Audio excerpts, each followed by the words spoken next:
Yo, what is up? We are now live. How is everyone doing? Let's go. First, we will share the stream on Twitter. That'd be a sensible thing to do. How is everyone doing today? Good, I hope. And we can probably share it. Where else? We will share it to Komachi Land Source. I know. The link to the Twitter though, not the link to YouTube, because I'm too lazy to click on the video. Now live. Okay, now that's out of the way. My video is looking very blurry on my phone, I don't know why. Okay, check everything is working fine. How many people are watching? I wonder. Hey, I can see the chat, that's good. Hey, what's up, guys? That's a lot easier than looking at it on my phone. That's definitely more helpful. Looks and sounds good? Good to hear. Yo, I want to give a shout out to Forensics in the chat. It's her birthday today, so everyone wish her a happy birthday. The Forensics05.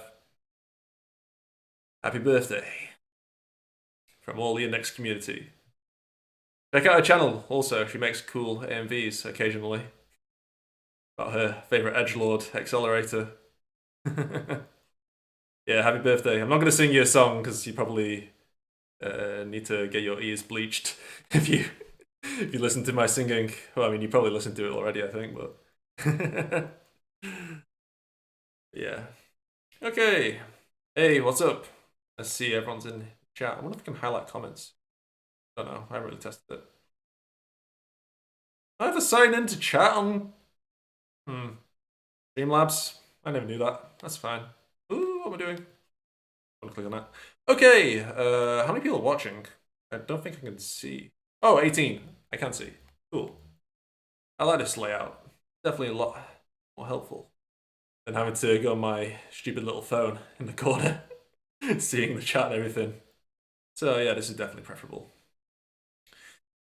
Okay, we might as well get started. So yeah, so thank you very much for 2,000 subscribers. Like, this is absolutely crazy. Like, no way did I think I think it was 8 months ago where I started making like videos properly on this channel.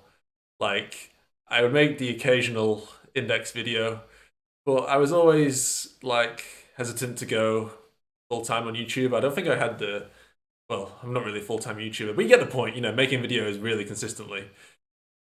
Like, I don't think I had the confidence back then when I was younger, but I kind of do now. So, and it's really paid off because I thought like no one really makes detailed videos about the light novels. So I thought I might as well make 2 videos about the index law and see what happens. And those videos got really popular, even though I didn't know how to script videos or just lazy boy. I was just like pumping out videos as fast as I could. Like, I wasn't too bothered about the effort put into them, but now I am obviously, and that has definitely allowed me to grow even further.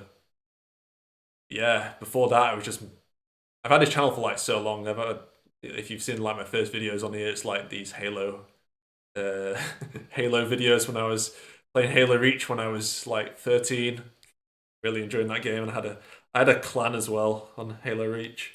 They're actually pretty good back in the day. No, I'm not singing. No way. But yeah, thanks so much, guys. I really appreciate the support and you tuning into the stream. Like, you know, this series means a lot to me. It means a lot to all of you. Being able to talk about it and gain, you know, sizable following while talking about something I love is really cool, and really appreciate everything. So, all right, now that's out of the way. Uh, yeah, we all start somewhere. True. Okay. So yeah, this is how it's going to go down. We are going to rank all volumes starting from Old Testament 1 to Genesis Testament 3. So if you are not fully caught up with the next story, do not fear, because I'm going in chronological order, so you don't have to worry about me going from like Old Testament 9 to like New Testament 22. That's not going to happen. So it's all chronological. So if I get to a volume that you haven't read yet, click off the video, and I will see you in probably the next video because you probably won't be tuning in to the rest of the stream. But so yeah, I'll try to keep spoilers. I can speak. I'll try and keep spoilers to a minimum. So when we do get to like New Testament stuff and stuff past the anime, I will try and keep it minimum-ish. But to talk about it fully, I will have to obviously talk about some of the events, but I will try my best to keep it balanced. If you are anime only or are not caught up and you do want to tune in for the entirety of the stream, but bear in mind there might be some spoilers here and there. But I'll try and be considerate best I can, to the best of my ability. But yeah, don't complain if you tune into the New Testament volumes and you're like, Aeon said this, Aeon said that. I don't want to hear that. I want to hear it. See what chat's saying.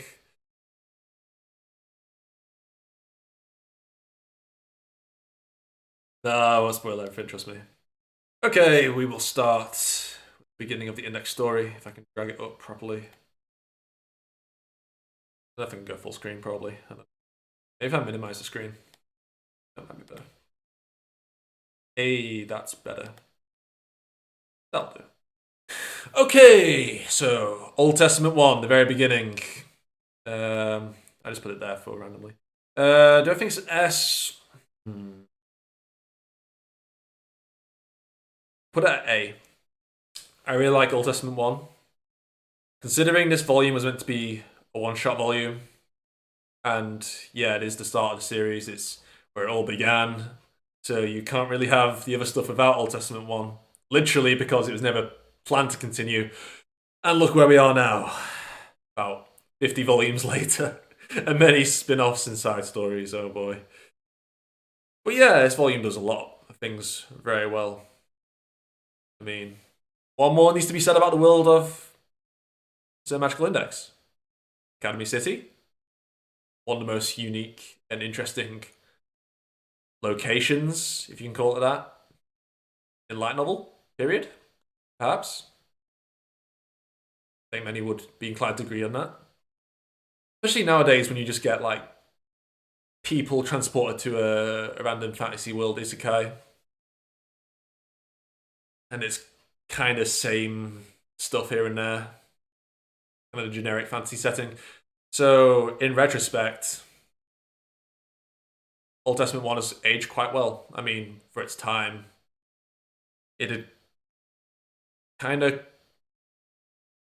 blend in with the other light novels back then, but then again, Index was a massive success, and it did have many unique things about it, even though it did, have some of the tropes you kind of expect. But then again, it did set some of those tropes, and many light novel series copied Index afterwards, or things about Index. So you got to admire that. Definitely a trendsetter. But I mean, those trends kind of faded away now with the modern light novel industry. You don't really get many light novels like Index nowadays, which is a shame. But yeah, I mean, the parallels between science and magic side, the conflicts between them, very interesting premise. Sets up a lot of mystery with Toma and Toma's relationship with Index, and Index's relationship with Style and Kanzaki. Very good. How they handle the idea of identity. Because Style and Kanzaki don't really see the same Index anymore. That's why Kanzaki is willing to, slash Index. I mean, she thought, all right, okay, give it a benefit of the doubt. She thought that, the walking church was still intact. But yeah, they don't really see her as the same person, but Toma's saying, don't give up on your friend. And it's the irony at the end where Toma kind of trades places with Index because Index's memories aren't erased, Toma's are. And then Toma feels the responsibility to be the hero that Index saw him as.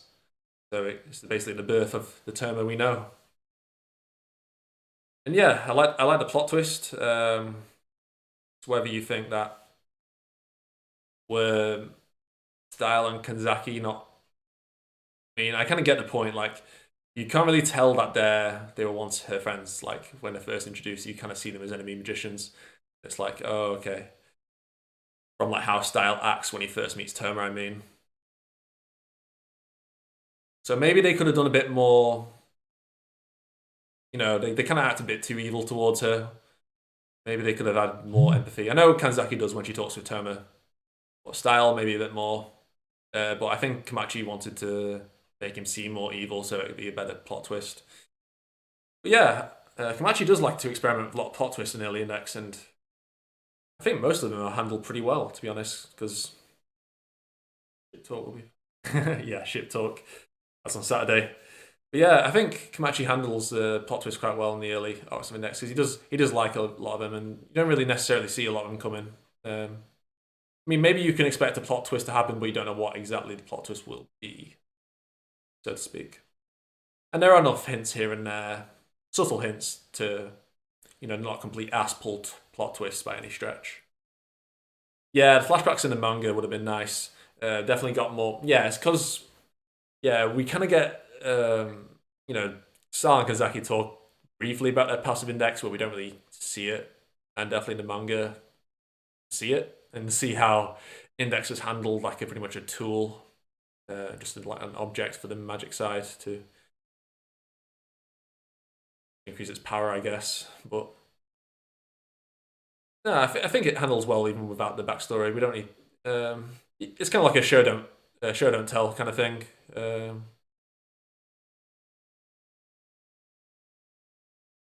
We get. It's left to your imagination. So, like a lot of the stuff in the light novels, it's left to your imagination of the scenes, what happens in the scenes, and that includes backstories as well.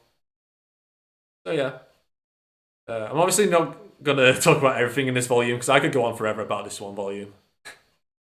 So for like time purposes, I'm gonna keep it. I don't know, 5-10 minutes in each volume. Actually, probably be forever if I spent 10 minutes in each volume. Probably 5 minutes. I don't know. We'll have to keep track on that. And I already spent 13 minutes on this volume, although part of the start of the stream was,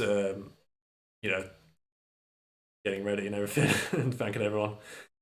But yeah, okay, let's move on to the next volume. Old Testament 2. Another solid volume. I think I'll rank this as an A as well. Which is better though? Ooh, I feel like there are more obvious, like, I don't know if you can call them faults, but like, just because Ars Magna is such like an easy power to be like, okay, that power's a bit too extreme and ridiculous. Well, the way he writes it is actually kind of unique, to be honest, where he can turn his thoughts into reality. Then, but it's kind of like if he has a mental breakdown, then it's not very useful. So he has to, keep himself calm with the pins, and it is dependent on his mental state. But yeah, that's like kind of like a nitpick, isn't it? I mean, it's just his power, isn't it? It's not to do with the actual story or the characters. I do like the developments in this volume, though. We get Alistair introduced. Very good. What more needs to be said about that? We also get Aureolus, who is what Terma would have become. Became? I don't know. What Terma would have become. There we go. If he failed to save Index in the first volume. That is a very interesting parallel. I really like the parallels between all the characters in the early Index volumes, like the first two volumes, because they all have this relationship with Index, but they just have different perspectives on what's happening. So it's really nice to compare them. Dal Kanzaki, Izard, Terma. You get Himigami, very underrated character, and she's basically kind of been turned into a joke. But yeah, she is basically a tragic heroine, and she just wants to have purpose basically, and Izard gives her a purpose in life to actually help someone do some good when she feels like she's just like killing people. Okay, they're vampires, but they're still people, aren't they? And that would traumatize any child. Like some fucking vampires coming after you and trying to suck your blood, and then the entire village you are in gets turned into vampires, and then just kill them all. Like, how would that make you feel? You just want to do some good in the world, and that's what Himigami wants to do, and that's why she's manipulated so easily by Izard. So I really like that character dynamic between them. Style is really cool in this volume, unlike in the anime where he's a joke, where he trips up and stuff. Like, Style went ham against the Aureolus dummy. That fight with Aureolus dummy, I don't know why that didn't get adapted, because that fight was absolutely amazing. I love that fight so much. Probably even better than the actual original Izard fight. I don't know. But both fights are good, but I just really like how Imagine Breaker interacts with the Molten Gold. That shit's cool. Another obvious criticism with this volume is that vampires don't appear really after this, and Kamachi kind of forgets him. Yeah, I know, that's the biggest flaw of this volume, so that's probably why it's not an S. It is a shame. I know people keep memeing saying that vampires will return. I honestly doubt they will. Who knows? Yeah, how do you describe Alistair in the light novel is amazing, I agree. Wasn't Terminal already on that point, due to you? Yeah. The anime skipped all the Terminus characterization, really. They just didn't put enough emphasis or effort into it. They just didn't really care. That's why he seemed really bland. And you also don't get to hear his internal thoughts. But yeah, it's a shame the vampire plot point was kind of abandoned. I mean, we do kind of get a reference to it in the Diocese arc when Himigami's wearing that is it Anglican cross, and then she gets mistaken for being a member of the Anglican Church, and then Oriana attacks her. Yeah, that's the only really thing we get. I do have a theory that vampires never actually existed in the series. Maybe I should make that a video one day. Although, I mean, they probably do. I think it was all a conspiracy by the Roman Catholic Church. Big brain. I know. Maybe I'll make that a video one day, I don't know.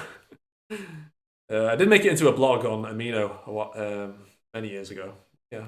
Maybe I'll turn that blog into a video if you're interested. Okay, we have the Sisters arc. Ooh. Is it going to be S or an A? I'll put it S just because how influential the arc is as a whole. And I don't see any obvious flaws with the volume. I think it's very solidly written. It depends. I've seen people arguing which bet is better about OT2 and OT3. I think OT3 is more solidly written overall because we don't have the the vampire fiasco going on. But at the same time, we do get some great character moments in OT2, and depending if on your perspective, you might rank them that higher than OT2. I mean OT3, sorry. But yeah, we also get great character moments in OT3, so it's like. So I'm gonna give the edge slightly to OT3, but I do obviously love both. I mean, you all pretty much know the story of the Sisters arc. I don't really need to go through it. Obviously, there are the differences between the Railgun version and the Index version, and the stuff the Index anime never included. Why Accelerator lost a fight because he's crap at street fighting.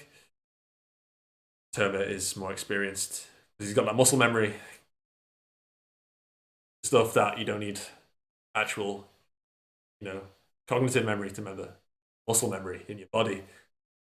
So that's how he can be Accelerator. But yeah, the Railgun version did help flesh out this arc more. But I think on its own, it still does a good job. Obviously, when you view all the versions, then it becomes even better. But yeah, some people don't. I don't know. I've come across some people who think this is one of the weakest versions of the Sisters arc, but I don't agree on that. Just because it's a novel doesn't mean it's bad. Well, it's been a while since I've seen some people think it's the weakest one. Yeah, that's when Index hit stride. That's the planned it all. Yeah, just the impact of this arc in the future, like compared to OT2.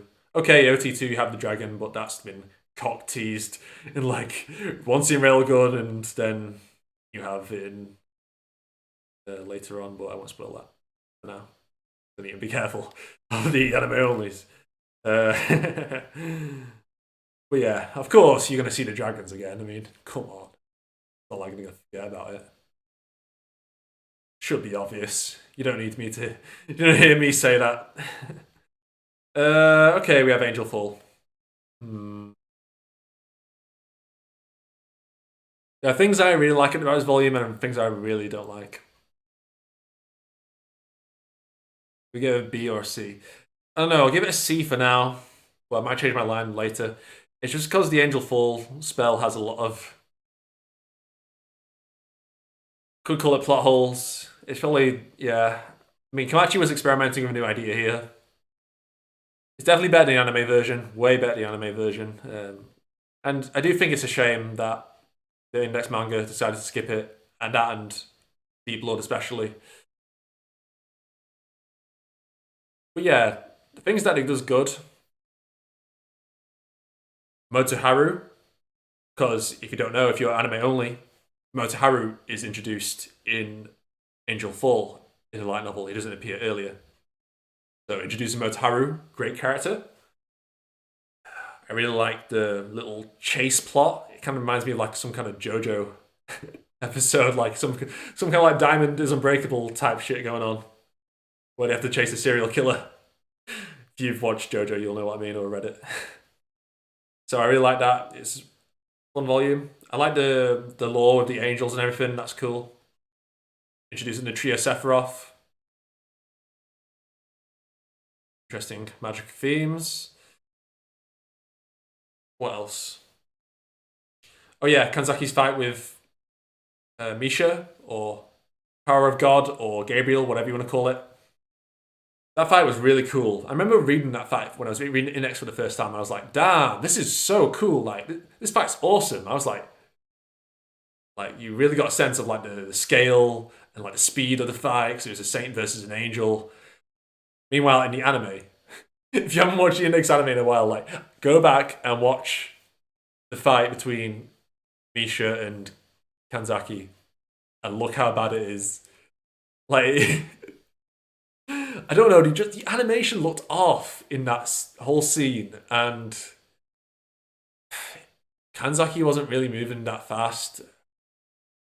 Okay, I know it was like 2008 when it came out. It's not going to be like Fate, Limited Blade Works, ufotable type crap going on. But I mean, come on. And we do know the director of Index is not that good at action series, so. But yeah. The stuff I don't like about this arc, Angel Fall. I need to go back and look at Angel Fall spell again, because it's still like, right, how does this work again? No, I get how it works, like the basic premise of it, but it's like, I remember going back and like trying to find, okay, I want to make Index sound as flawless as possible. How can I make Angel Fall look like it has no flaws? It's like an impossible task. Like, how, like, everyone around Terma somehow turns into people who Terma knows, coincidentally, even though this is meant to be, you know, a worldwide spell. People are meant to swap randomly throughout the world. But yeah, Terma recognizes everyone as people he knows. Yeah, I can't explain it. Someone in the chat might be able to explain it. Oh yeah, Terma's childhood. Of course, of course. How could I forget that? I'm an idiot. I really am an idiot. Thanks for reminding me about that. Yeah. Oh, you like my t-shirt? Yeah, look at this t-shirt. Let me stand up. Yeah. This is one of the few Index t-shirts that isn't weeby. Because usually Index t-shirts have Mikoto or some half-naked waifu plastered over it. And you think I'm going to wear that? Hell no. I'm gonna wear a t-shirt that actually looks good and isn't obvious that I'm a weeb. I don't want to wear a half naked picture of Misaka on my shirt. Hell no, that's going in the bin. Burn it, actually. Who would pay money for that? If Jerry from Belgium is watching this, he's going to kill me for that. Because I know he's got one. Although he doesn't wear it now, I don't think. I mean, he does have 2 kids now, but yeah. Anyway, yeah, so is that. Motaru's fight with Toma is also pretty cool. Yeah, just the souvenir thing with his dad, all them lining up to make the spell. Very coincidental. Like that is a coincidence, and then some. But yeah, Toma's childhood is an absolute mess and like what's the word? Disgraceful. That's it. Disgraceful that the anime did not cover Toma's backstory. Absolute disgrace. They just did not want to flesh out Toma's character in the anime. They just didn't care. Care about the lolly singing for an entire episode instead. If you watch the next anime season 1, you'll know what I mean. That entire episode, I remember watching that with a girl I was dating at the time. That was a mistake. Don't do that. Okay. OT5. That's an A. I mean, it's carried hard by the accelerator bit. Maybe a B. No, we'll put it A. Just because of how important that is to Accelerator's character and Last Order. Last Order being introduced. That deserves an A. Definitely not a B. But yeah, okay, I don't mind the Yamisaka Oma stuff. I feel like he's going to be one of the next characters to be memed, like Terra. I've kind of like promoted the memeing of Terra and Biagio. And I think we need to give Oma some credit as well. Give Oma some memes. Definitely. But yeah, I mean, the Oma stuff is kind of like a classic index story. Like, could call it a stereotypical index story with the Oma stuff. Just like guy who wants to do good, but does bad things to try and do it. Then he gets tomed, not living your life correctly and punched. When I simplify it like that, okay, it's easy to attack and criticize, but no, I enjoy it. Like, I'd rather have that than have like one-dimensional villains all the time. Like, even characters like Oma, who's a nobody, like only appears for 1 volume. Even he has some depth to his character. This is why I don't get people on Twitter saying, "Oh, the cast of Index suck," and I'm like, "The cast of Index could have been fleshed out better." I'm like, "Bro, are you kidding me? Just look to take any side back, you know, background character from this series, and they have some level of depth to them, and I think that's good. You don't see that in many other series at all. Usually just the main cast and background characters are pretty generic and don't really have any depth to them.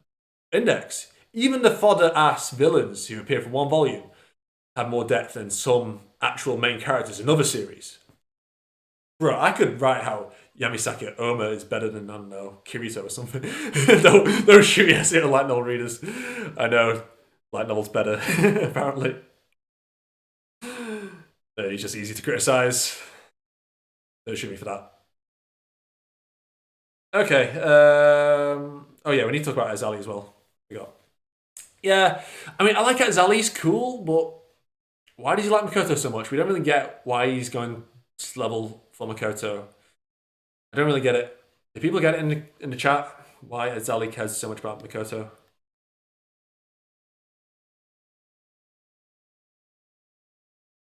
I've heard people say that.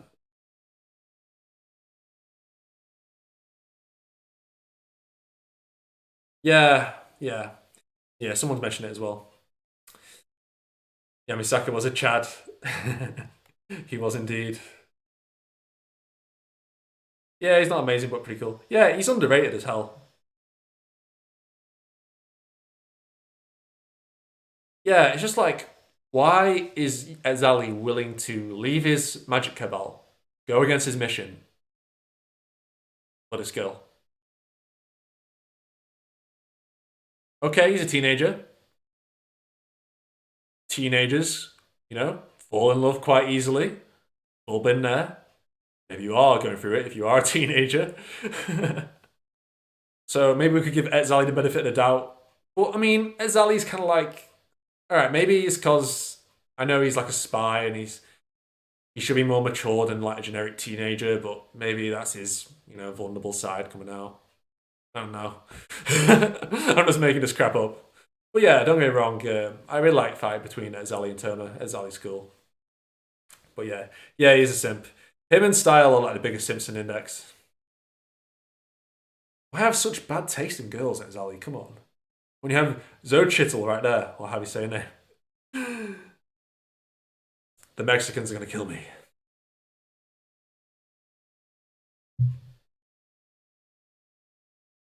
Zoe Chittle over Makoto any day.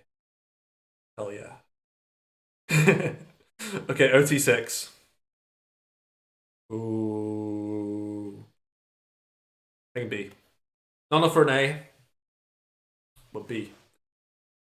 We get more clear idea what Alistair's planning. He's luring magicians into the city. Feel like he's kind of provoke a world war. He's kind of leading up to it. And we also get the imaginary school district. And it kind of hints at what he's planning, kind of. And Sherry Cromwell. Some people don't like her. I never get why. Maybe because of the anime. Because they feel like Sherry's motivation is too weak.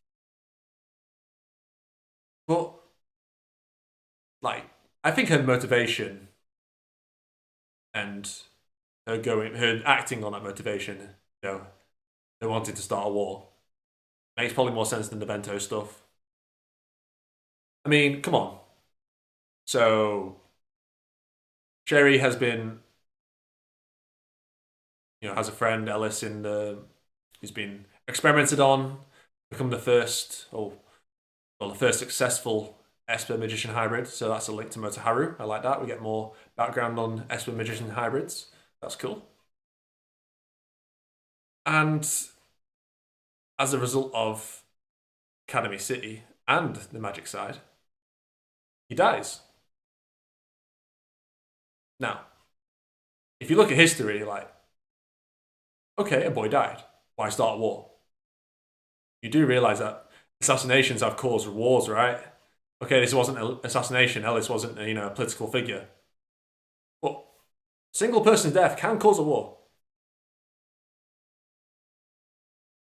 And okay, it's not an entire nation, it's just one person. But the feelings of hatred and revenge, yeah, that can be condensed into one person, sure. Taking matters into her own hands, she basically become a terrorist. Yeah. Terrorists can go crazy over one of their friends being killed. I think that's pretty reasonable. Like how recently, well, not recently, but when that Iran general got killed, and then Iran was pretty angry towards America. Well, now there. So I don't get when people say her motivation doesn't really make any sense. Like it makes enough sense to me. Saying one note of power, I don't know. One note.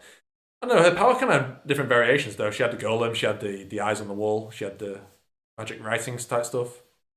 Well, yeah, I get the point. She was just spamming Ellis all the time. But yeah, I like her motivation for war. Like she's basically just had enough with the two sides of the world.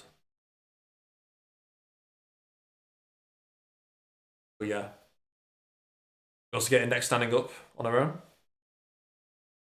against the golem. Something that people don't like Index the character say she doesn't do enough of stand up. But yeah, we got that then. Yeah, solid volume, sets up a lot. I like it. Okay, Old Testament 7. Oh boy. Yeah, again with Angel Fall, there are things I like about this volume and things I don't like. And it should be obvious of what I don't like. I'm not a massive fan of the nuns. The nuns, yeah, even in the anime, even in the novel, the nuns aren't that great. Agnese, or however you say her name. Uh, yeah, I mean, she does have a tragic backstory because it kind of feels like a generic tragic backstory. It's like, oh, I'm an orphan and I joined the church and the church made me evil. Nice. Yes. But then Amakusa are cool. Tatamiya Saiji. Tatamiya fucking Saiji. The Chad. Give the man some respect. Give Saiji the respect he deserves. I can't rank this volume like I'm thinking. Yeah, again we get another plot twist in this volume. Again, was it obvious enough? Maybe. I don't know. I don't know. Didn't really see it coming.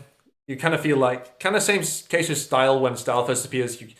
I feel like Komachi kind of makes Tatamiya seem kind of evil. Even like if you read the Index manga, I know this is not light novel, but read the Index manga and see like the first shot or like the first two shots that Saiji appears in, and just look at his face. Like you can see his face and it just most evil face.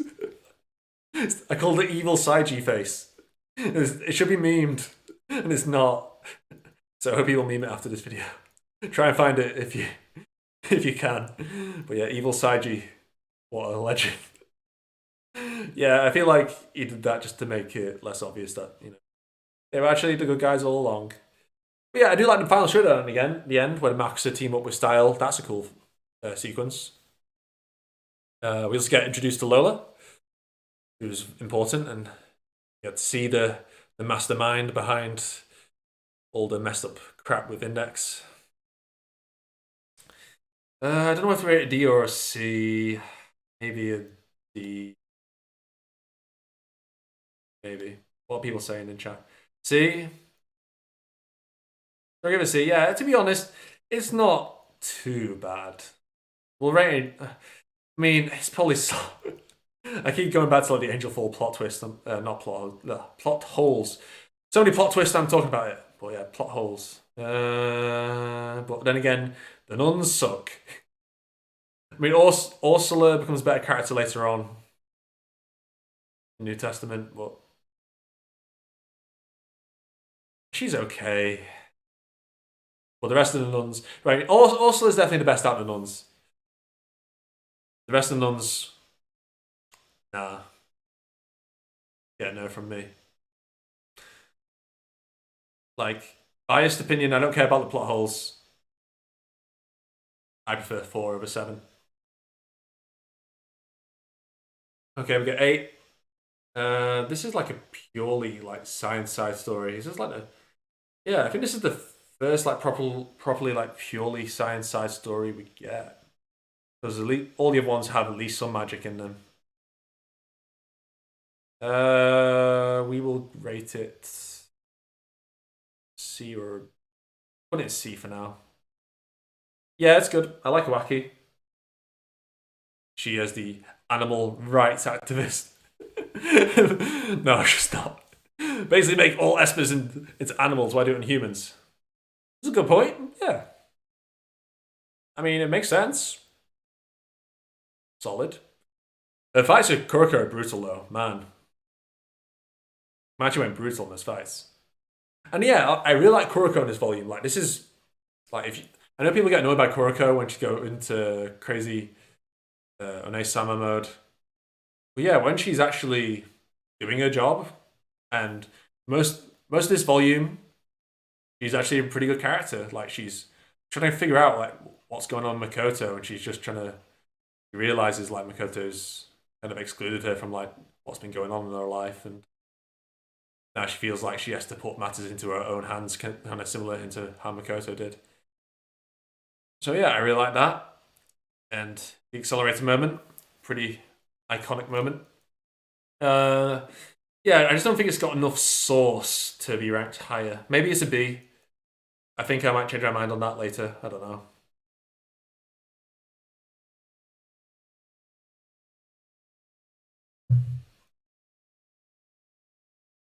Read the chat. Yeah, people are saying B. Hey, I just saw your face. You're so pretty. Oh, thank you. I'm a pretty boy. I like being pretty. If I met you before on Amino, maybe you use it. Well, not anymore, really. I use it to advertise my videos. Refreshing and Kuroko do. Feel like too much of a rapist in this one. Very true. Congrats on the 2K. Thank you very much. Didn't really push the overall story along. Yes, true. Excel scene was cool though. Yeah, it's cool seeing him in the white shirt and choker.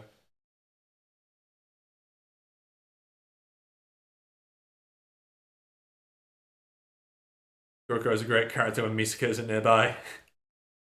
Yeah, true. Oh my god, we actually got 55 viewers. Let's go. 55 in the chat. Let's go. Oh, even more. 63. Let's go. It's getting higher and higher. Maybe if I keep talking about it, it'll get even higher. I don't know. Okay, let's move on. Okay, Diocese Arc. OT9. This is an interesting change to the ones we got so far, because the other ones have been kind of serious. I mean, okay, we still got some serious magic politics going on with Alistair and Lola. I do like myself some magic science politics, as you know. But yeah, this is, a sports festival, so it is kind of a more light-hearted experience than the volumes we've had so far. But yeah, there are still stakes in the story. Again, it's a plot twist volume. They think it's the stab sword which Oriana is smuggling, which can kill a saint. But no, it's not the stab sword. It's actually the cross of Saint Peter. And Oriana is planning to brainwash the entirety of Academy City into becoming Catholics, basically, so that there isn't a future war and the world is unified, or rather not, yeah, I guess not unified, but more in favour of the Roman Catholic Church. Because, the Anglicans and the Roman Catholic Church don't really like each other that much, so it wouldn't be unified if this plan did work. But yeah, it'd be, you basically get rid of the science side, pretty much, the modern day science side, so it would just make the world a magic side world again.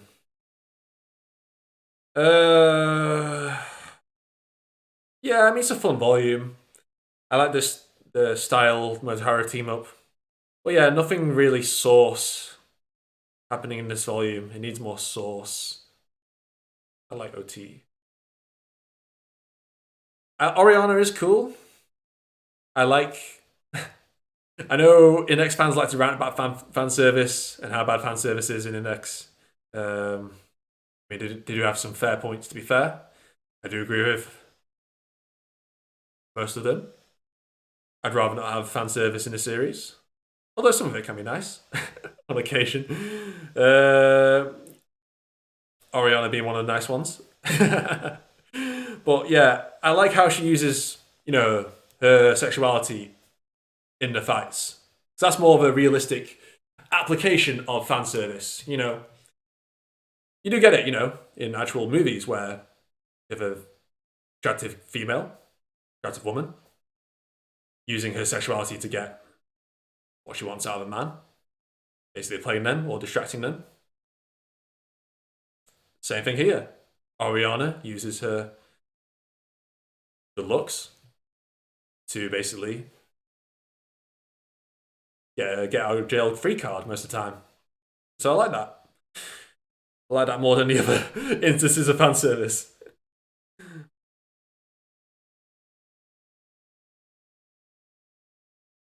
Toaru fans are weak to milk fan service. To be honest, there's not many MILFs in Toaru. Because you have to actually be a mother to be a MILF. Be an older woman. Yeah, Oriana's motivation is quite interesting. But yeah, we don't really get. I don't know. When I read it, I didn't feel too invested in her motivation. I would have liked a bit more. But yeah, and in the next manga again, we do get some flashbacks to her backstory, which is kind of cool. She was once a nun. in the Roman Catholic Church before leaving and becoming a freelance mercenary magician.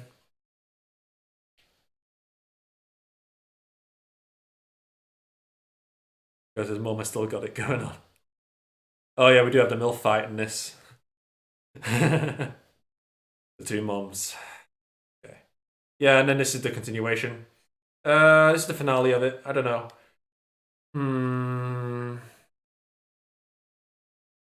Which one do I prefer more? I don't know. I'll rank them same. Maybe the finale better. Yeah, because that's more of a set volume. That's like the conclusion to it. Yeah, we also get the ending with the fireworks. Alistair clearly planned the fireworks. But yeah, that was a bit of a coincidence. You can defend it, the fireworks, saving the day, but yeah.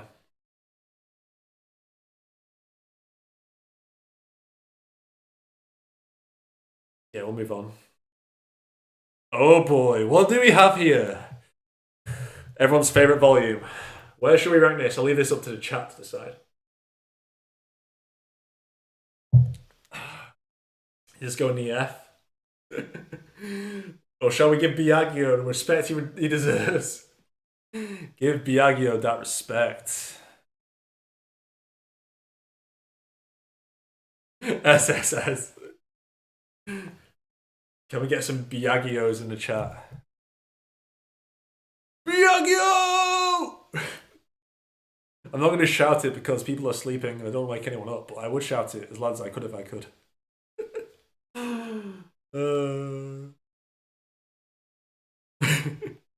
Yeah, please shout Biagio as loud as you can. Do it for him.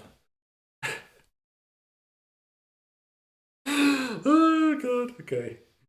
To be honest, controversial play. I don't actually hate this arc. I don't hate it.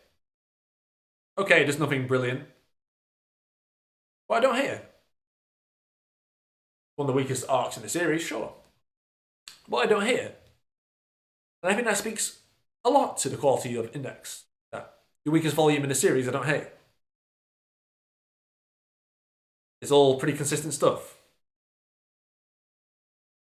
I can see why people don't like this volume. Biagio, not the best villain. Sorry, Biagio fans. Sorry. We get more nun bullshit. Not a fan of the nuns. But I do like, first instance we see Toma going outside Academy City. And we do get the icebergs later on in Vento. And we get the Roman Catholic Church. We see the progression. Like, the Roman Catholic Church go from in OT2 to helping out Academy City, where they try and take Aureolus out. They try and stop the Gregorian chant replica. Because those knights that appear in OT2 are actually the Roman Catholic Church knights, the fake knights. Because those are the crap knights that were stylized on the Anglican, the English knights. But yeah, they suck. So yeah. And then, so they're actually helping out Academy City in that case. And slowly, throughout the series, we get the nun incident, where Terma gets involved in Roman Catholic Church's affairs, and he actually intervenes and basically gives Ursula sanctuary in the Anglican Church. She's safe. Then we get the response, Diocese arc. Roman Catholic Church trying to get revenge on Academy City. Okay, we're going to tip the favour in our balance. We're going to brainwash the entire city. That doesn't work. Terma stops it again. Now we get the crazy religious guy trying to destroy Academy City. And at the end of this volume, we get Terma's call to be assassinated by the Pope. So we see the slow progression. It slowly gets more extreme in the Roman Catholic Church. They didn't notice that before. Maybe you did. I don't know. So yeah, if you think more about these volumes, how the politics progresses, and give some OT11 some respect. It does progress the story. And it leads to the God's Right Seat arc, where the build-up volumes, because these are all the build-up volumes to the God's Right Seat saga or arc, or, the arcs up until World War Three. Last of the build-up volumes, and it sets him up quite well. We get that the Roman Catholic Church want to get revenge on the Campy City now, and it makes sense. So yeah. Are you going to post this as a YouTube video? Yes, I am. Don't worry, all streams get turned into YouTube videos straight away. Not straight away, actually. I don't know. Depends how long it takes to process. I think with these types of streams, it will. But yeah, this video will be available to watch if you can't watch all of it right now. Don't worry about that.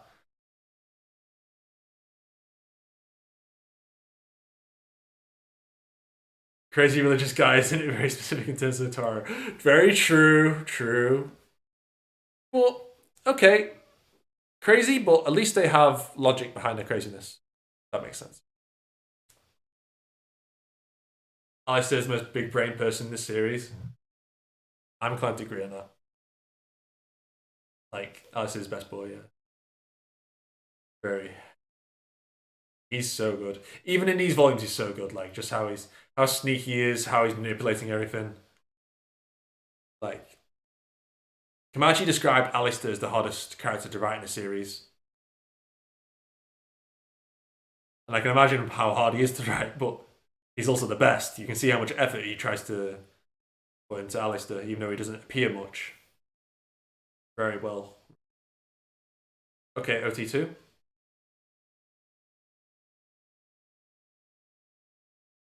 This is the Slice of Life volume. Slice of Life. Apart from the ending, we do get the Hound Dogs and Kihara Amata coming at the end, which was crazy. I bet didn't really see that coming, did you?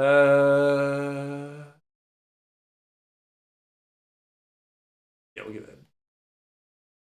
Yeah, the Slice of Life stuff is fun. Obviously, it's not the most deep volume in the world, but it is literally the calm before the storm. I think that's what Kamachi was going for in this volume. It's the calm before the storm. Yeah, we do get the storm right at the end, and that's where all shit hits the fan with OT 13. Because it was all calm, happy, slice of life, lots of funny little scenes, and then we get Kihara Amata, who's just as crazy as Accelerator, except he's even worse. And Kihara Amata is the one who developed Accelerator's power, so we get more backstory with Accelerator, which is great. And we also get to know why exactly he can punch through Accelerator's shield. Because, he's the guy who developed his power. And he's practiced for years to learn that technique. And that is something the anime did not really include. Amata can just punch through it just because he's pulling back. No, there's more to it than that, just pulling back. Come on.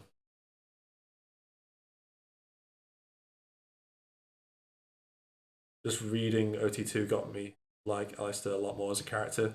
Oh, yeah. Like, in the anime, I never really got who he was in the anime. I don't know if I wasn't paying enough attention just because I was bored or something. Like, I never really cared who he was or what he was. Like, I was like, is this guy the bad guy? Like, I don't know who he is. I don't know what he's doing. What? Why is he in a tube upside down? But yeah, the light novels, like Kamachi really, describes him really well. There's lots of mystery to him. About Aleister Crowley, the magician. Yeah. First interaction between Makoto and Last Order is kind of disappointing. Yeah, is it bad that I don't even remember it? It must have been disappointing. If I name my son Kamijo Toma, will he get the Imagine Breaker? Maybe, but you'd have to find a supernatural power to test it on. Otherwise, you won't be able to tell if he's got a Magic Breaker or not. So you gotta find a ghost or something, I don't know. That's the hard part. We all might have a Magic Breaker, you never know. OT13. We're nearly at the hour mark. We're halfway through OT, that's okay.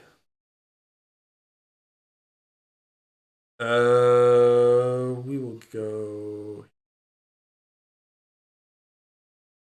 Yeah. Probably more consistently better than OT5. But yeah, Accelerator Hound Dog stuff, very good, brutal. Accelerator versus Kihara. Okay, there are some criticisms of this volume. People will say the Black Wings are Deus Ex Machina. Okay. But you can kind of see hints of how he got the Black Wings. It wasn't complete bullshit, like it was to do with Kazakiri and he aimed the fusion fields. But yeah, I get the point. It had come out kind of nowhere, but at least there is some mystery and intrigue and hints to what it is. That's better than nothing than it coming out randomly.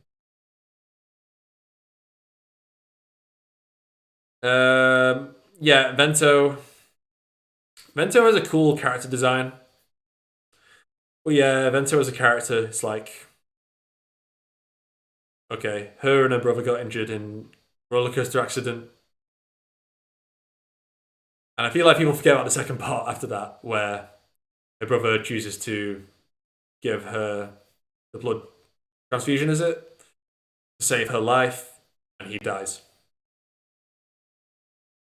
Yeah, I mean, it's like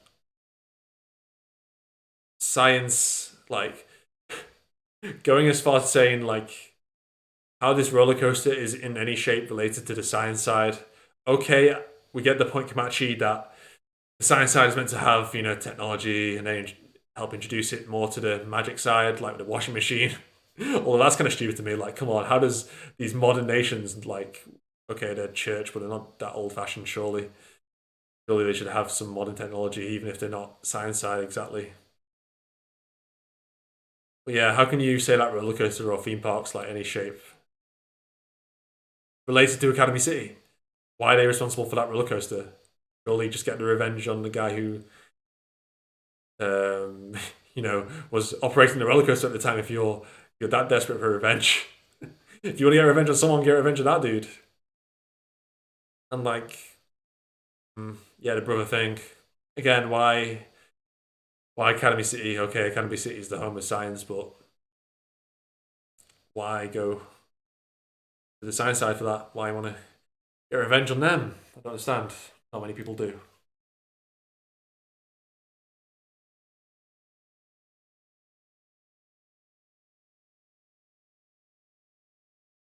Wanted to be hated by everyone. Yeah, and that kind of fits into her divine punishment spell, where she tries to make people look at her with disgust. Background music in the back. I'm not playing back. Oh, you're playing it. Yeah, I don't want to play background music in this because I'm scared of the copyright. I really don't want to get copyrighted. So I'm not gonna do that just in case. So yeah, you can play background music and open a new tab. That'd be probably better for you.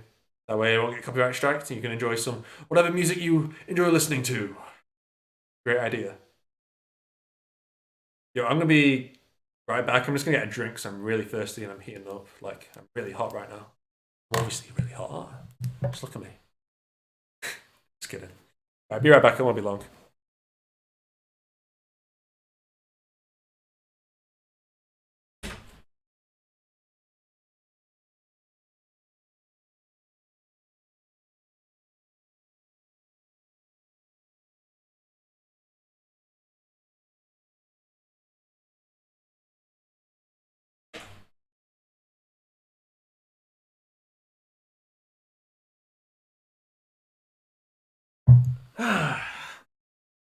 Talking about this Chinese novel sure is hard work and thirsty work. Cheers. It would be a beer, but I'm being sensible. I'm gonna drink at the weekend only. Drinking during the week is bad. We need casual clothes bento. Yeah, I'm ordered the design, but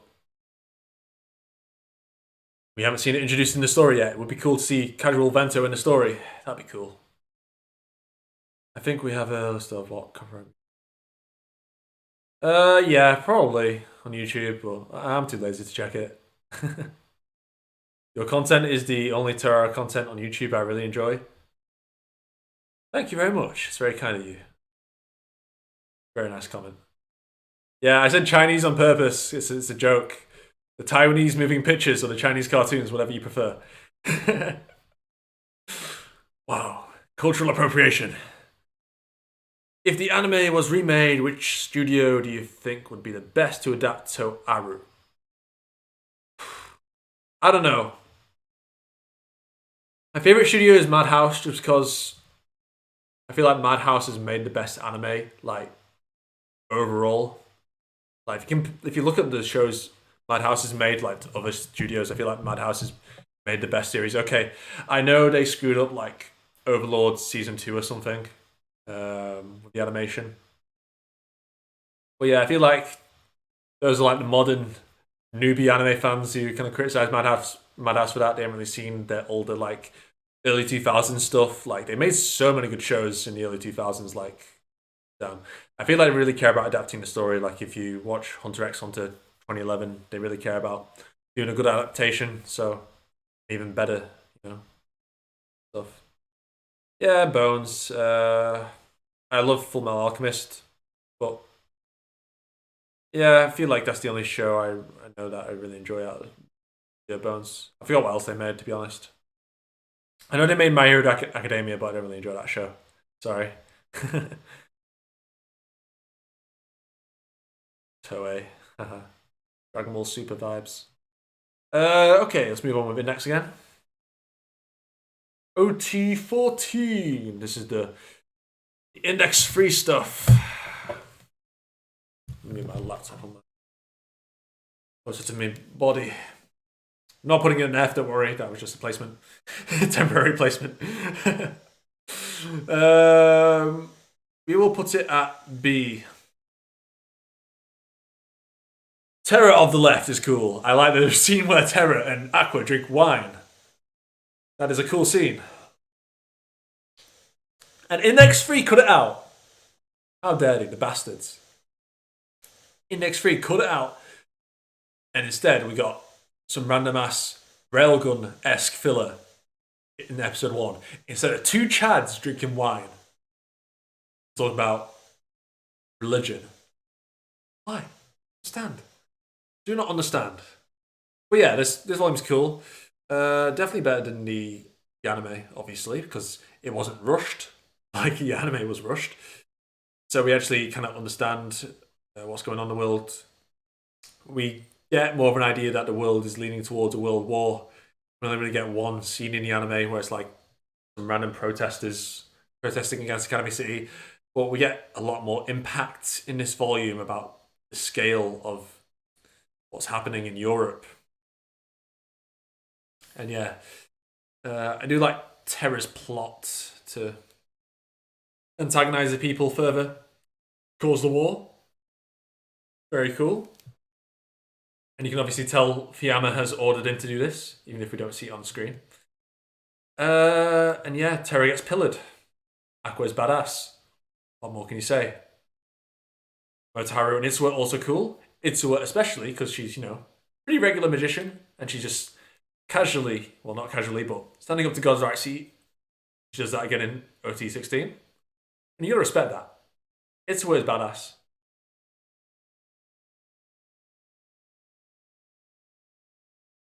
I think all the God's Right Seat honestly have some really cool powers. They really do. Like, Vento with a Divine Punishment, cool idea. More you have disgust at her face, then you get the Pride of Oxygen knocked out. Aqua is okay. Okay. Okay. Is okay like a 5 out of 10 for you?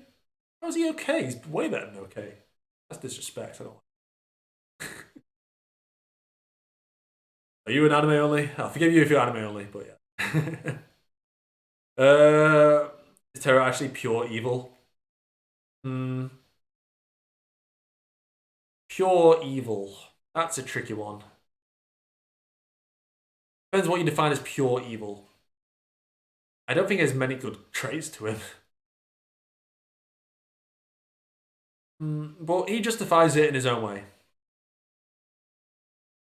He's convinced the Roman Catholic Church is good. Academy City are evil. So maybe from that perspective, he's not pure evil. I don't know.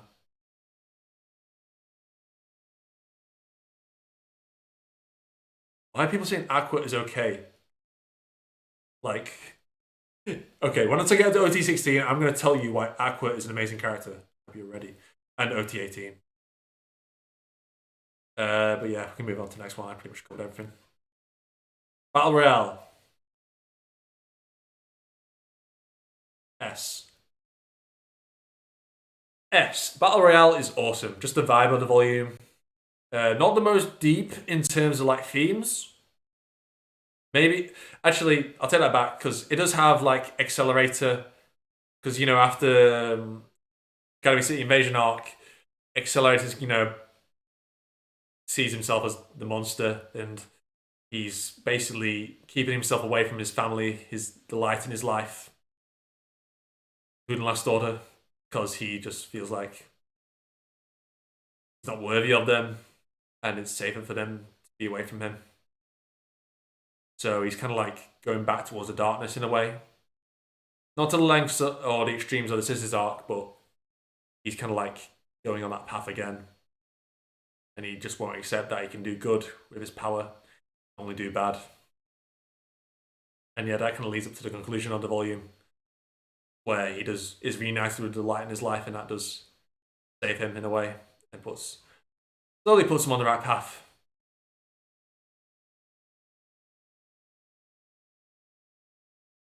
And yeah, Yamikawa's interaction with him. And yeah, we get Hamazura taking the spotlight against Mugano. Those fights are cool. Hamazura is really cool. But yeah, I think other volumes have deeper themes than this volume, but this volume's just a blast. Like, it's really entertaining. A lot of characters introduced in this volume, but all of them seem to stand out in their own way. Kakine is cool. He basically wants to become like Accelerator. People say Kakine is like an average villain, but I think he deserves more credit. Like in Index, you don't really get many. Like Hine, he's pretty much selfish. Like he only really cares about himself, and that's kind of like a lot of villains in Index actually want to do good in the world, but do bad things to do it. But Hine is not really like that. So he is kind of fresh in comparison because we do get there's a lot of those types of villains, and yeah, Hine is just like a kind of like a tragic character because he wants to replace Accelerator and he thinks by becoming the number one is all his problems in life will be solved. But when in actuality, like if we've seen Accelerator's life and being a number one definitely does not solve all your problems in life, it actually makes it worse. So like kind of how like Aureolus Izard was fighting for nothing in old OT2. Kakine is kind of also fighting for nothing. He's fighting for something that will make his life worse, in a way. And that is sad to think about. And it kind of mirrors Accelerator in OT3, where it's like, I need more power, and the power will solve me. Kine's kind of like the same thing. I want to be the top dog. I want Alistair's recognition. I want to be the main plan. He just wants to have some kind of value and purpose. He doesn't feel like he gets that. And yeah, the Dark Matter manga also expanded upon Kakine, so it makes the volume even better thanks to the Dark Matter manga.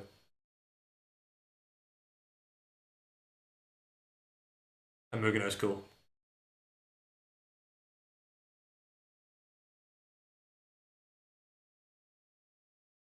Okay. OT16.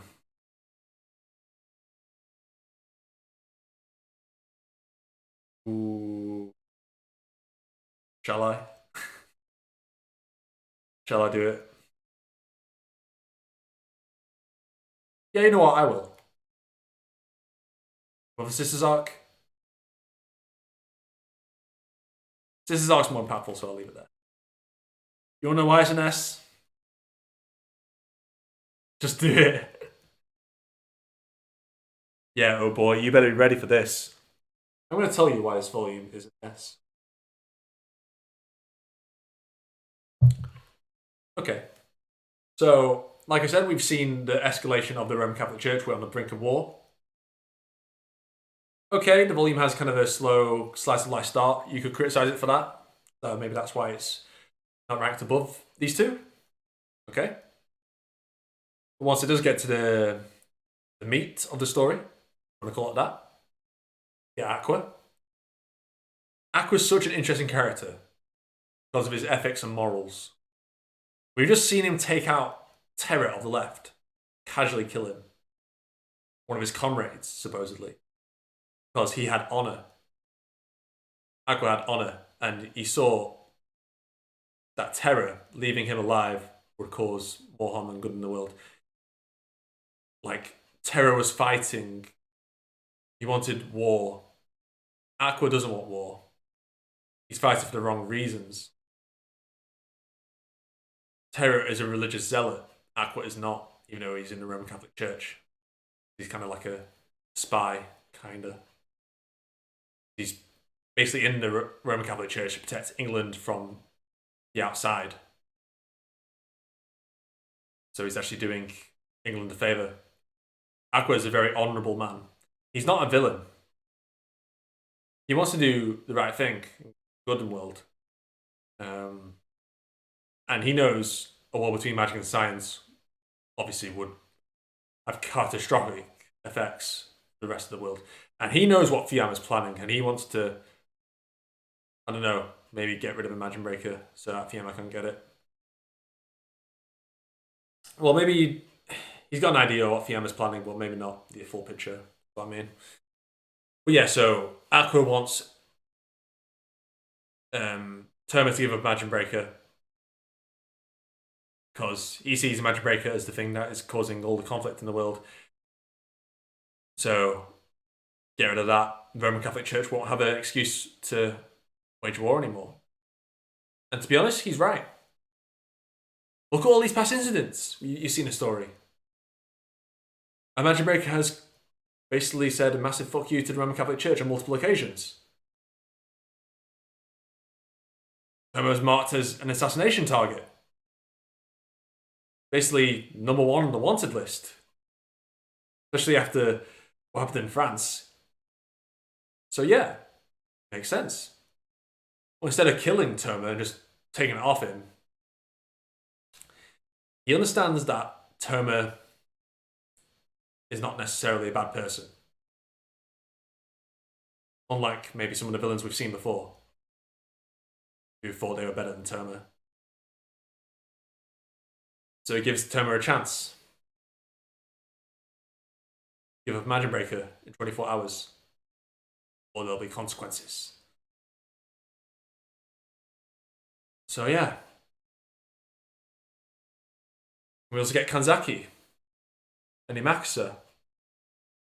Because Kanzaki left the Imakusa because she felt that her presence being there was just getting them killed. She thought basically she was too good for it. Like, I'm too strong for the Imakusa. They have to rely on me to protect them.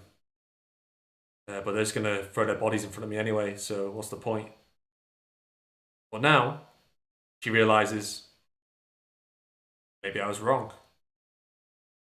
This Aqua, I can't do this alone. Aqua whooped my ass. I have to team up with you to fight him, beat him, and I trust you. They regain that trust to each other. And it kind of, in a way, completes Kanzaki's character arc. Because she was always scared of, thought she was like cursed with misfortune in a different way to Toma was. Okay, she was blessed as a saint, so I guess she was fortunate in that regard. But consequences of having that fortune was a dichotomy between misfortune and fortune, isn't it? Am I simple for Aqua? Come on.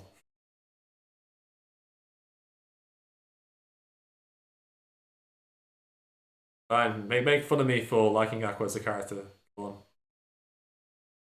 Still better than Makoto. Yeah, Aqua is just such a unique villain compared to the other villains in the series.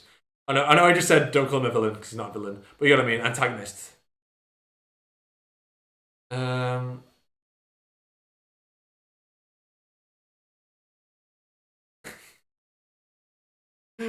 God, Joe. What's up? I don't know. You're watching the stream. Although I don't know if you're the same Gotcha I know. Maybe you are. Maybe you're not.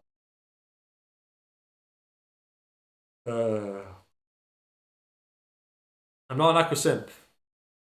I am Aqua. How could I be a simp for myself? That doesn't make any sense. But yeah.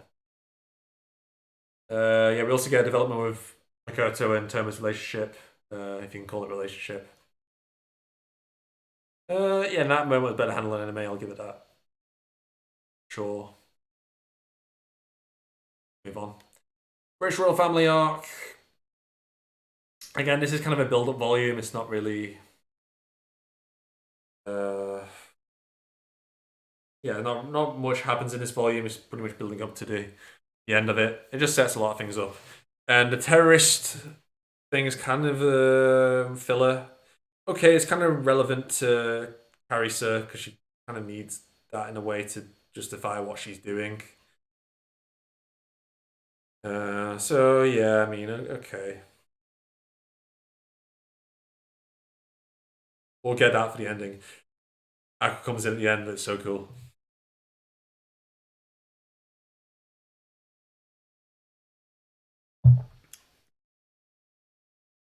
OT 18. Hmm,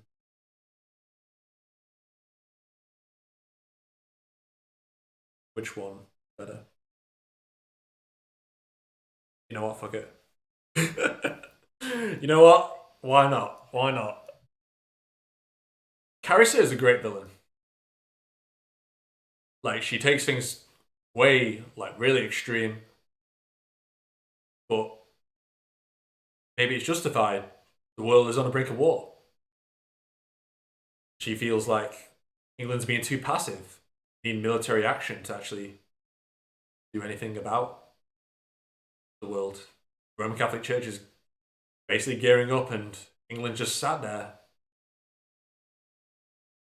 Makes sense. Yeah, Night Leader's relationship with Aqua. They got a very complex relationship. They're kind of like they're best friends, pretty much, and they're fighting because they believe the country should be led in different ways. Aqua does not believe this is the right thing to England. You know, Aqua does not want a war. It's funny because he's a mercenary. You know, he gets paid to fight, but he does not want a war of this magnitude. He would rather there be peace and England be safe than there be a war and potentially wiping everything out. But Knight Leaders, you know, the military man, basically represents, you know, the military who are eager to fight wars. And we get that nowadays, don't we? In the modern era to this day. So yeah, two different perspectives. But yeah, they still have a lot of respect for each other. And it's such an interesting relationship and between them. And an awesome fight. That fight's awesome as well. So you get that complex morals and motivations combined with that fight. That's peak fiction right there. That's cool. And yeah, you also get the team up to defeat Carissa and England uniting. But you're thinking I'm just ranking this volume because I'm British. uh,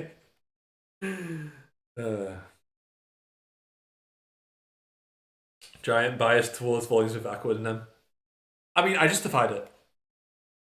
I mean, show me a list that isn't biased. This is all subjective. There's no objective way to rank these volumes.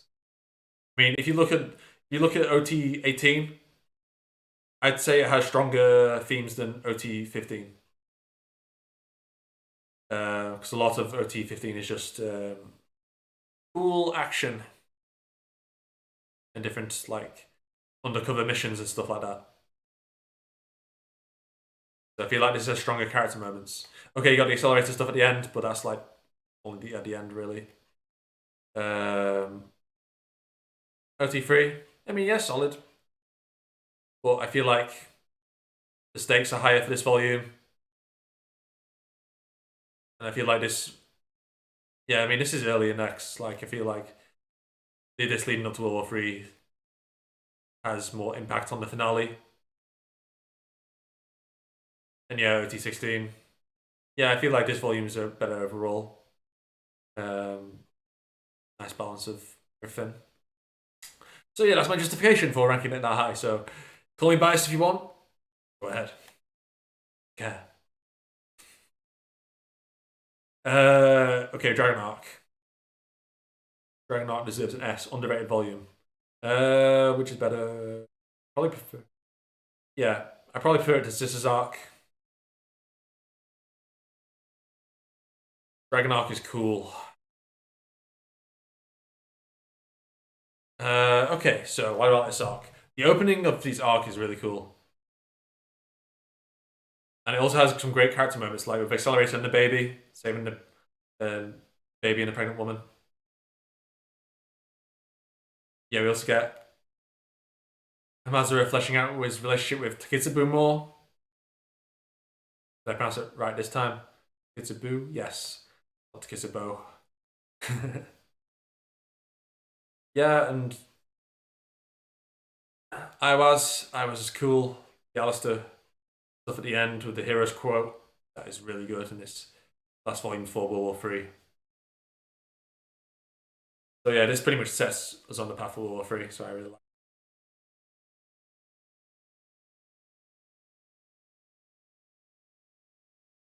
bias. Didn't say I was complaining. Okay, fair enough. Oh, okay, you go, Malcolm. Alright. No problem, man. See you around. Hope 3PO's around here. Need him to moderate the stream. If 3PO is C3PO Awesome's not here, you better be here. Tell me if you're here. If he's not here, everyone spam his DMs on Twitter. Really love that.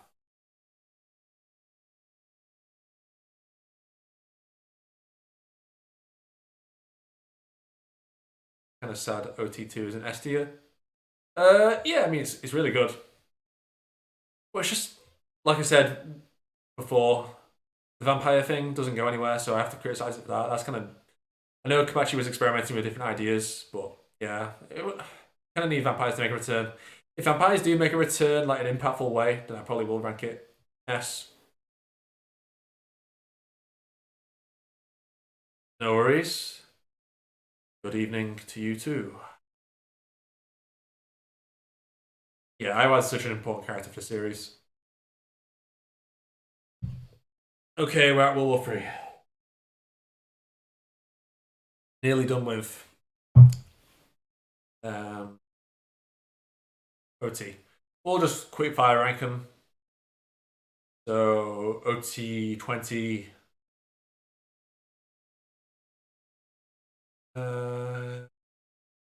Right, OT 20 there. Musica Worst, amazing. Such amazing character moments with Accelerator.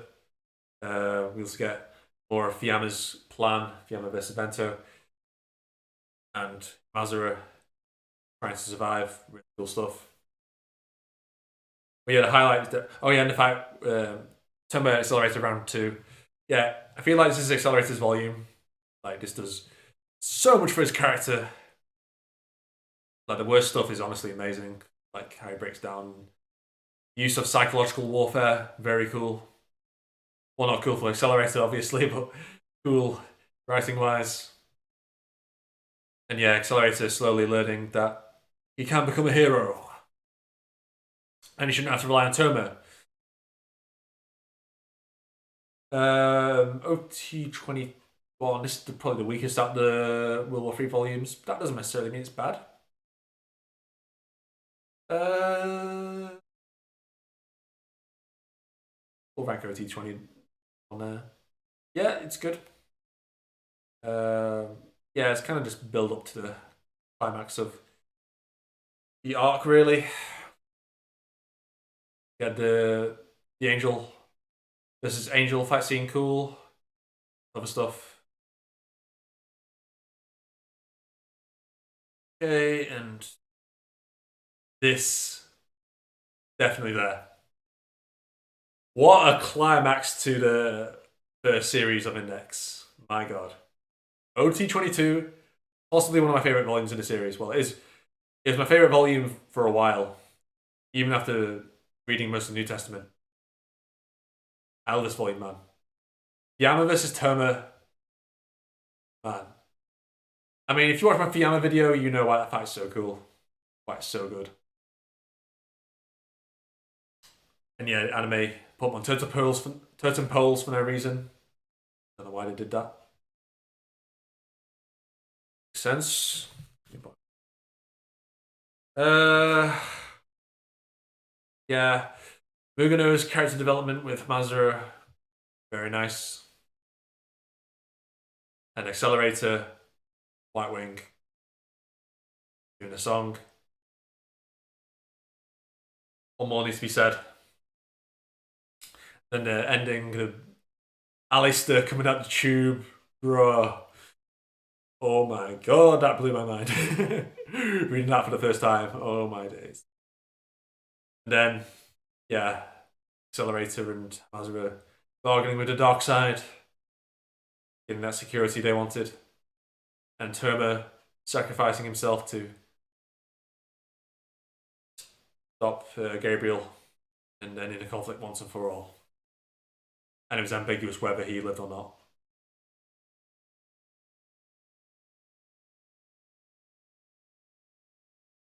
Climax coming in the fields. Yeah, man, it was just this volume like has so many good moments. Like honestly, so good. Like easy good. Okay, we are now New Testament. So if you have not read New Testament, then you might be free to leave. But like I said at the start of the video, I'll be trying to keep spoilers to a minimum. So I'll do my best to not spoil. But then again, no guarantees. I'm not doing any guarantees. So if you want to be 100% spoiler free, then leave. Nice to see you. Thank you for tuning in. Appreciate the support. Okay, New Testament 1. Okay, so yeah, after the massive climax of World War III, obviously, starting afresh is going to be slow. You know, that's fine. You can't have like, I mean, OT. You know, World War III had so much build up to it. Like all the arcs in the Old Testament build up to World War III in some capacity. So obviously, you need to start completely fresh. Well, not completely fresh. Got recurring characters stuff like that. Excuse me, but yeah. So it's obviously not going to be as crazy as World War III. Fine.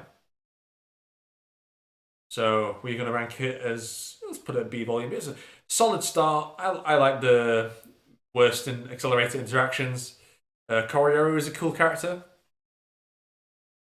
And for Maya, Maya's fine. Nisha's alright. Yeah, solid volume. Nothing spectacular. Old Testament 2. The magic info dump volume. Okay, some actual plot does happen in this volume, but most of it is just explaining what magic does in a series. We do learn some new things, don't get me wrong, but a lot of it I feel like was to help introduce new fans to get familiar with magic who have not read Old Testament. I feel like that's what his purpose was. But obviously, we do get some new stuff with the with Birdway's explanation. Birdway is a cool character. But yeah, not an awful lot happens in this volume. I mean, there are some cool moments in it. But yeah, it's okay. Well, yeah, it is. It does kind of drag on. I mean, it is a really short volume, but even that it does drag on a bit because a lot of it is just magic explanation from Birdway. I feel like it could have been condensed more. I feel like this could have been merged with like volume one, maybe. It's not like a chapter of condense volume two into a chapter, then put it at the end of volume one or start of volume two, volume three, even. Sorry. Yeah, it's okay. Um,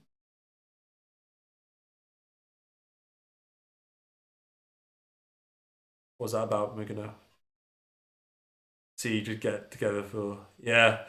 Excel meeting Mugano was cool.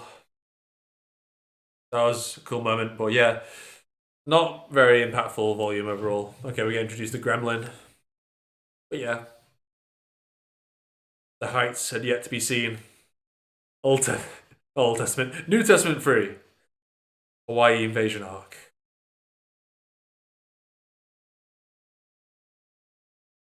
Some people really don't like this volume. Some people love it. I'm kind of in between. I'm not. I'm not sure in this volume. It does again. It does have cool moments in it. Accelerator and another character. I won't spoil. You know what I mean if you read the novel. Yeah, it just feels like. Oh, and Roberto Case is a really cool character. I love Roberto Case. And yeah, it's nice to see everyone teaming up. The anti-Gremlin force that they. I guess you could call them that. But yeah, the villain was very weak in this volume. The Gremlin girl, and even Ole Blueshake, the other villain. Uh, Never really cared for American politics. That remains true to this day. But yeah, yeah, it's okay. Like the, but yeah, conclusion, promising conclusion. But yeah, third way basically betraying them. Oh, spoiler, spoiler, spoiler. I won't say much.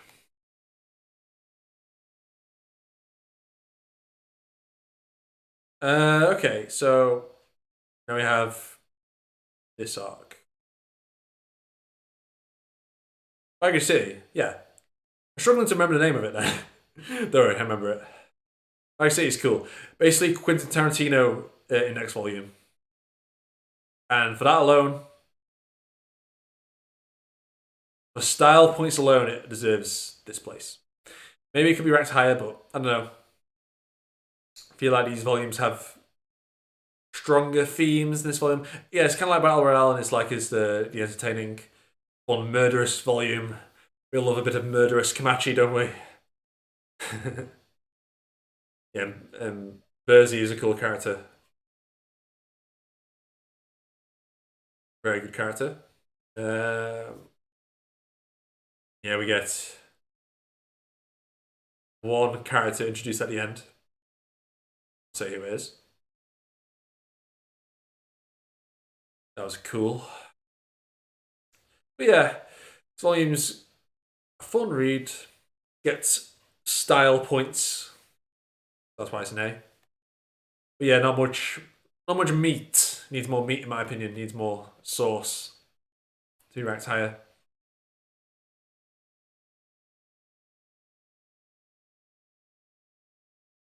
Yeah. Some people don't like this volume. Yeah, see someone called B maybe. But A, S, S, yeah. New Testament 4 was just meh. Yeah, I can see why some people might not enjoy it. But the key horror versus Gremlin members is a cool concept in my opinion. I did like the moments. It had a lot of cool moments in it. It's a very unique volume. It's not yeah, like it's not a very stereotypical index volume, and I get points for being unique. New Testament 5. Yeah, while since I read this. Holy crap. From my memory, It's a fine volume. More again, more of a setup volume. We get introduced to a new festival, the Ichirana Hana Seisai or something like Ichihana's Ichihana Ransai. I don't know. Long ass word. But yeah, I like new festival. Cool. 4 is a very cool character. There's very good interactions with Tona.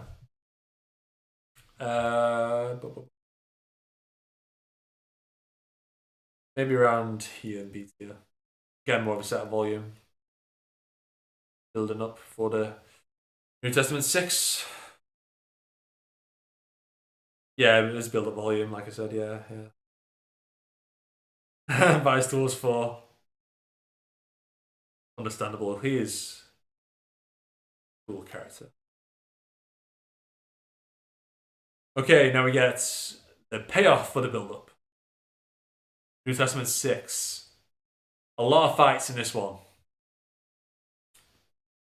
Again, not a volume with a lot of heavy themes. We do get some accelerated characterization.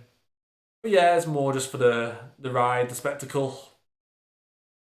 A lot of cool action sequences. But I'll rank it here. My opinion needs. Yeah, okay, the spectacle is cool. Yeah, the sisters moment with accelerated when he's fighting Hine. Hine? Hine is back? We expected it. Yeah, when that moment, okay, get some characterization, but yeah, that's. I don't remember if we get much characterization from the other characters. Okay, we get Mugano acting more like a good character rather than the bad one. I don't mean that in terms of like, I mean that in terms of morals, not quality.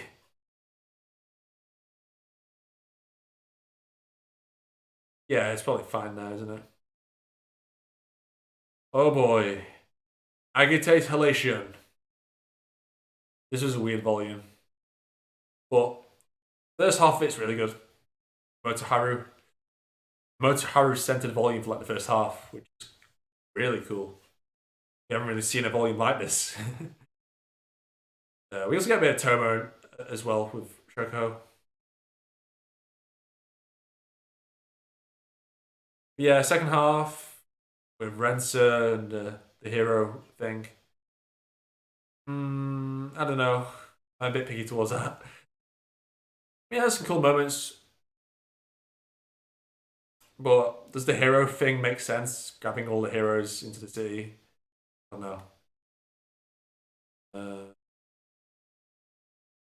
I'll rank it better. Yeah, I'll give it a high B. Yo, I was looking for a way to read the light novel. Well, you should watch my reasons to read the light novel video on my channel, where it will tell you where to read a light novel. I think it's like 5 reasons to read the next light novel. You can find it on my channel. So check it out. Clickbait cover for New Testament 7. Yeah, I suppose, kinda. You are welcome. Yeah, that's a good point. Good point, Patrick. Bakasuki. That's the name of the website where you can read the latest volumes of Index. It's literally called Bakasuki. But to read the first series of Index, you'll have to do a Google search. But yeah, my video will explain that kind of at the end.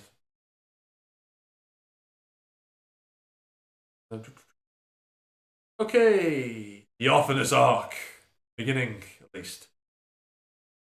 Okay, this volume, interesting one. Again, cool moments. We get Makoto and Index with Toma. We get the conclusion to Berzy. Marianne? Maria? Not Marianne. There's Marianne and there's Maria. I remember Maria. Freya. Freya is a weird ass villain. I'm just putting it here for now. I'm not 100% sure. Uh, Freya is a weird ass villain. Fetus. The fetus villain. Yeah, I think this is when Kibachi was starting to get like full on JoJo. Yeah, this is when the New Testament started to get really weird. Oh boy.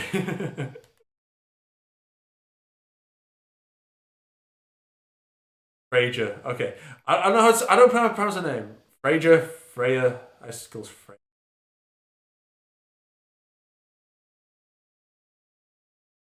I'm not Danish, so I don't know. Um, was it? Is it not Denmark? Is it?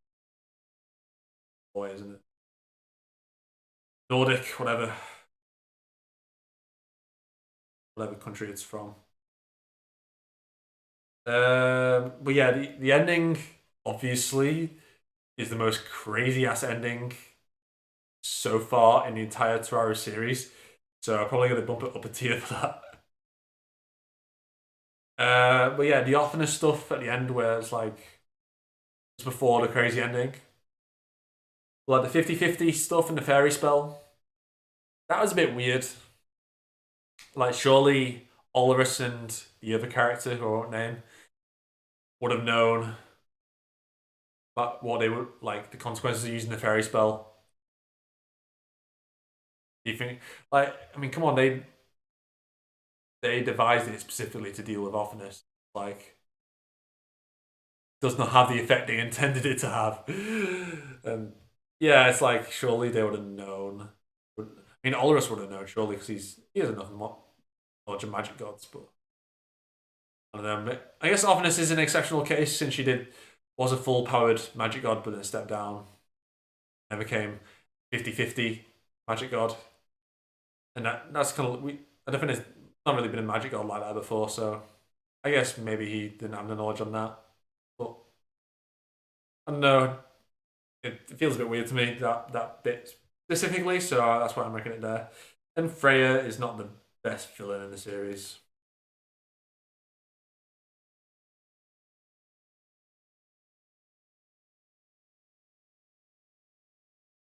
You know, New Testament 8 cut style. Oh yeah, yeah.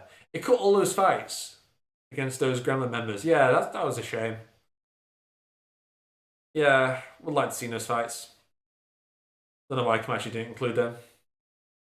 I feel like he just put them there just so he could say, "Oh, look, people are doing stuff to fight Gremlin." Now let's cut to Toma. Now let's see what Toma is up to.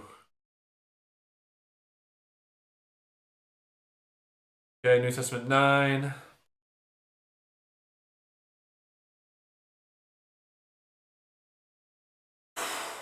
Man, this is the decision.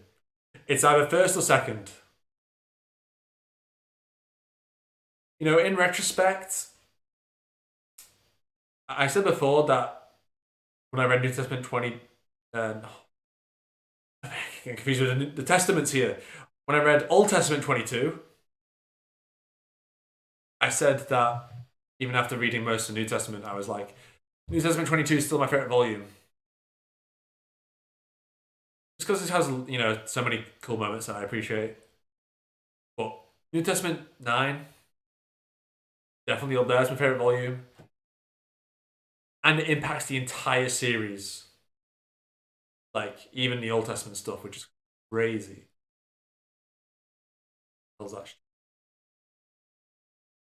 Uh, I mean, if I'm looking at overall, probably New Testament 9 is better. But my bias, I don't know. It's so difficult to rank. And if you watch my Optimus Arc video, you'll know.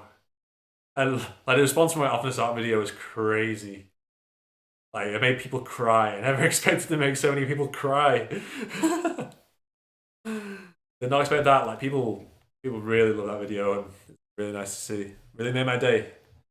So if you watched that video and enjoyed it and it made you cry, thank you. I enjoyed making you cry. Uh,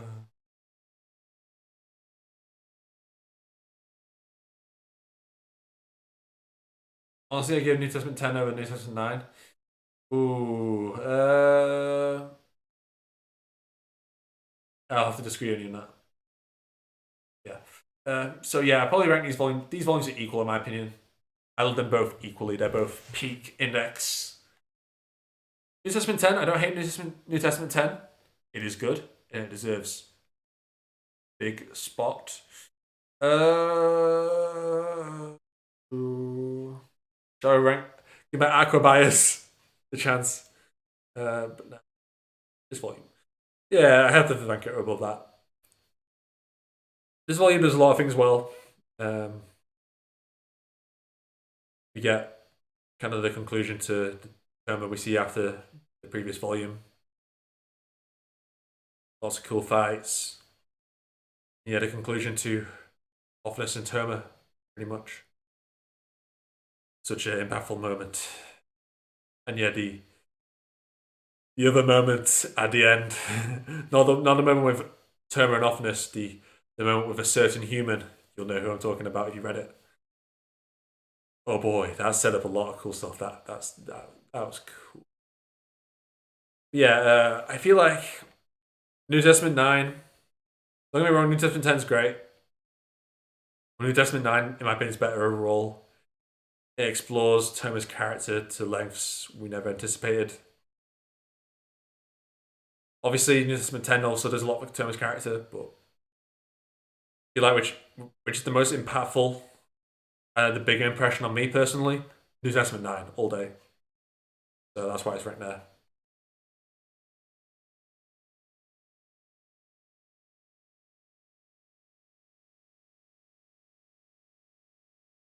Why is it New Testament 13 on SST already?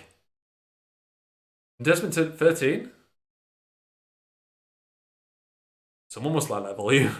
I don't think it's SS worthy. I don't see New Testament 13 being ranked above New Testament 9 or OT 22.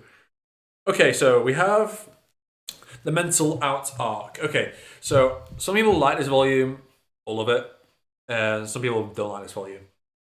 And again, I think it's the case with. I feel like this volume gets too much hate from the people who don't like it. It's like. I think it's the post World War III syndrome, where it's like we have such a grand conclusion to this arc, which is is an arc that impacts the entire series. But maybe the one thing you could criticize the Office arc is maybe that it's good enough to be a concluding arc for a series, not one that's shoved in the middle. Well, then again, I guess the middle is arguably the most important part of the story. No? That's debatable. Maybe the middle needs to have the most impactful moments. I don't know. But then again, you need the ending to leave off with a big bang. So you can make a case for either, but yeah. So you have such amazing arc, and then you conclude it, and then again you need to start from scratch. So I feel like these kind of arcs after this point in New Testament is kind of like Kamachi going to his Old Testament days. I don't mean that in the sense that they're similar styles like the early arcs of Old Testament and these arcs, but I feel like Kamachi was in an experimentation phase, and you kind of see that with the Kamisato arc. I feel like Kamachi wanted to experiment some ideas before getting to the juicy stuff over here. Just like his experiment. Can you say the word experimentation? God, what's wrong with me? I need some science to do some experimentation. Science rules. But yeah, so this volume is centered on Misaki, and we get to see some of Misaki's backstory in this volume. And instead of getting info dumped, it actually is incorporated with a present story. So we see Misaki going to different places that remind her of her past. And then that is actually relevant to what's going on in the present as well. So I actually like that about this story. Because Kamachi knew he needed to tell Misaki's story in some shape or form. And I feel like this is the way to do it. Blank slate after the Offness arc. And it's not a lazy way of just okay, here's the backstory, and that's it. It's actually incorporated in a present story, and it actually has, it's presented in a way that is more feels more natural than just okay, here's a backstory. Just having to like talk about it or just have a sure flashback there like Naruto would do. There's flashbacks everywhere. Okay, there are flashbacks in this volume, yes I know, but they're not randomly they're not random flashbacks that you get in Naruto all the time. Actually relevant to the present and the location she's in. So there we go. And Misaki is a great character. Best girl, saying.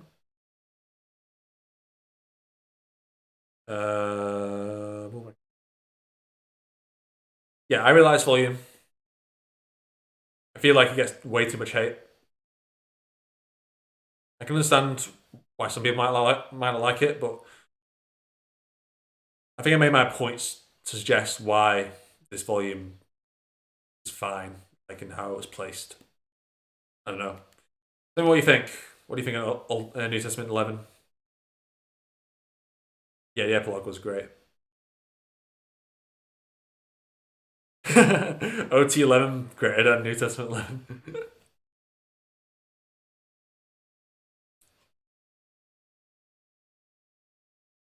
Oh yeah, Noken. Noken's great. I love Noken.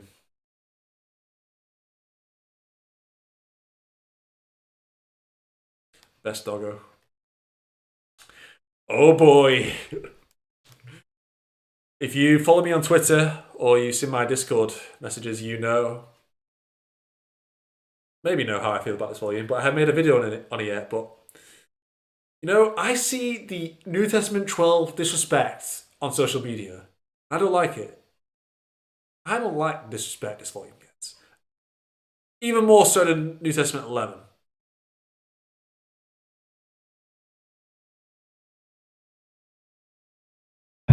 I don't like it.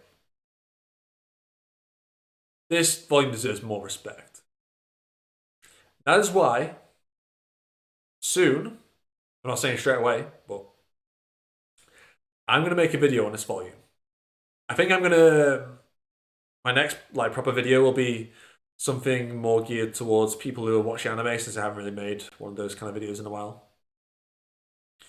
But don't get me wrong, light novel readers will be able to enjoy it, sure. There'll be one of those informative videos. If you like the information videos, then that will be that. And then after that, I think I want to do a volume, not volume, a video on New Testament 12. Because I believe this is the most underrated volume in the series. And people like to say his volume's bad. I will tell you why it's good. I hope you brace yourself for it. So, yeah. I mean, I could talk about what things this volume does that are great in here, but that would kind of ruin the point of my video. So I will leave it to that video to explain myself.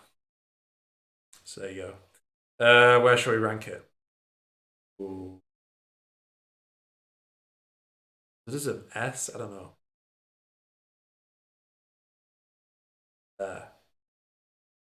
IA. Deserves respect. Let's see what the chat thinks about my New Testament 12 opinion. Yeah, Saint Germain, let's go. Yeah. Thank you. Thank you. Yeah. It is so overhated. Like, I feel like how my Office video I kind of had people said, "Oh, like I didn't really notice that about the Office arc until I watched your video. Like, you made the Office arc better for me," and that is such a compliment because the arc is, so highly regarded as one of the best arcs in the series, and people actually said you actually made the arc even better for me, and I'm like, whoa, like, thank you so much. Like, that's probably one of the best compliments I've been given. But then again, I think it's easy to praise something that's already been praised a lot. But with New Testament 12, I don't see many people calling it that amazing. So maybe that volume will have maybe a wider impact. Who knows? Maybe not. Maybe people will be stubborn to their opinions that it's bad. I don't know. It depends on the reaction. But I will make a good argument of why New Testament 12 is the most underrated volume in the series and why it's so awesome. Stay tuned for that. Subscribe to the channel if you haven't already. Yeah.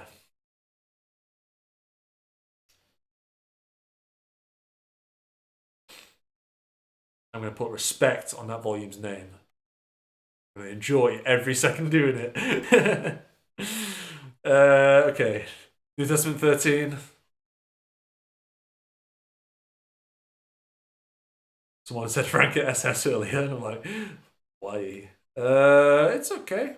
It's good. Where should we rank? Okay, what I like about New Testament 13,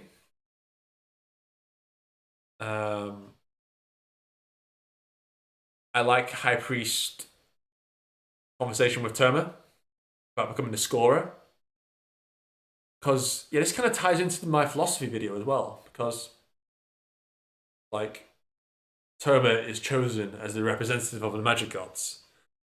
Because the magic gods can't decide how they want to shape the world because they all got different ideas and they're all equally as powerful as each other. So it's just a stalemate. So to avoid the world just being destroyed, they can't really make any decisions. But that's why they want to elect Terma as the scorer. They believe he has enough significance in the world to be able to make the right decisions.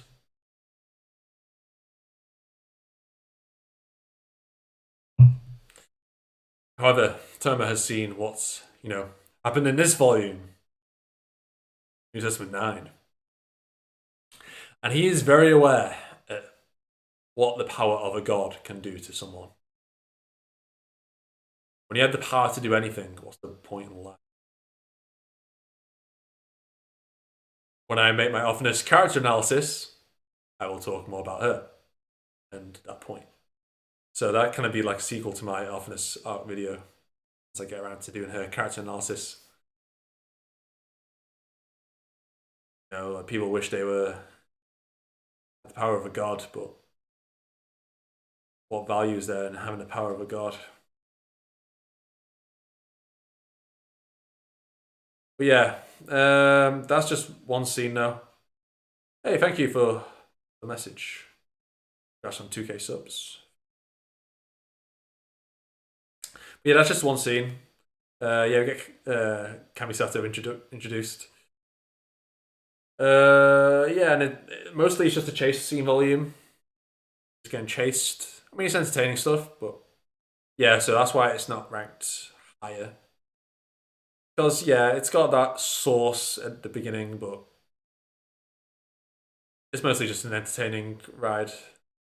Literally. On the bike. Bicycle, bicycle. Okay, oh boy. We are at this point. The most controversial arcs in the series, the Kamisato arc. And yes, I will make a video on a Kamisato arc one day. We see that. I'm just not ready to do it at the moment. I'm not ready to tackle it. I mean, this is 4 volumes, so it's quite long. So yeah, and I don't think I want to do other stuff before doing this. I feel like it'd be a mental strain on myself doing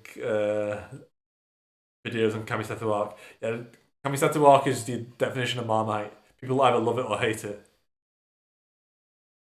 I know I said that about the Index anime, but I mean, I think that pales in comparison to like the Kamisato arc in terms of how divisive this arc or series of volumes is.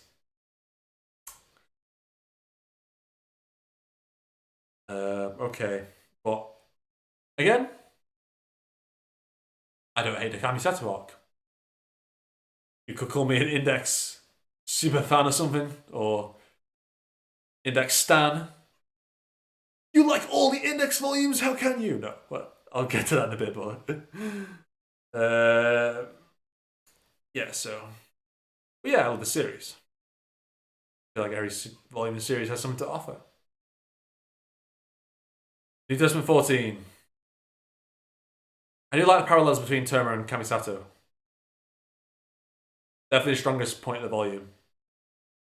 Stuff with the Birdway sisters, it's okay. That's the driving force behind the volume. Um, yeah, it kind of seeing Birdway in a different light this volume. Like usually she's quite the mastermind kind of type character, but now she's more vulnerable in this volume, which is a nice change of pace. And it's over her sister, so it shows you she even Birdway has her vulnerabilities. Respect that. Bad thing is the harem. The harem is basically there as a symbol for Kamisato. Like the characters themselves in the harem, very weak. It's not like Index to have weak background characters. Like I mentioned earlier, Index usually has really strong background characters. Even Yamisaka Oma, crying out loud. But this is like the most notable. Well, I guess the nuns as well. But yeah, the nuns in the Kamisato faction, weak, weak background characters. But then again, they are just background characters. But still, their presence is kind of important for Kamisato and the driving force of the volume. Okay, I know.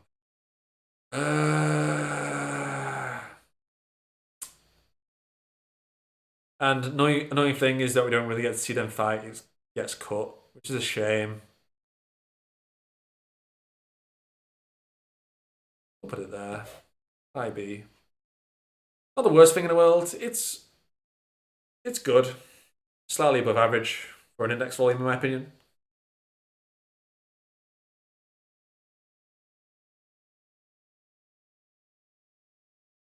Can Kamisato just wants to live a normal life like Kira. Uh, oh, someone hates them. Someone always hates them. New Testament 17 defense video. I actually think. Well, I'll get on to New Testament 17 in a bit. I'll do that. New Testament 15. This is the best volume on the Kamisato arc. Easy. Easy best. So many cool moments. Yuitsu, Noken. Oh, wait. Oh, yeah, the Noken thing was in New Testament 14. Sorry. Was it? Yeah. Oh, yeah. But the after effects of that. Let me just put that in there for now. Yeah, Noken stuff. I forgot about the Noken stuff in this. That Noken stuff deserves bumping up. Noken is such a great character. Noken is the MVP of that volume, not Terma, not Kamisato. Noken. Uh, maybe Kamisato close second, but yeah, Noken's great. Is that too high? Noken and Alistair in this volume. Oh my god, bro, what needs to be said? I think yeah, New 2014 is actually the point. I forgot about this until now. New Testament 14 is actually the point where Alistair became my favourite character in the series.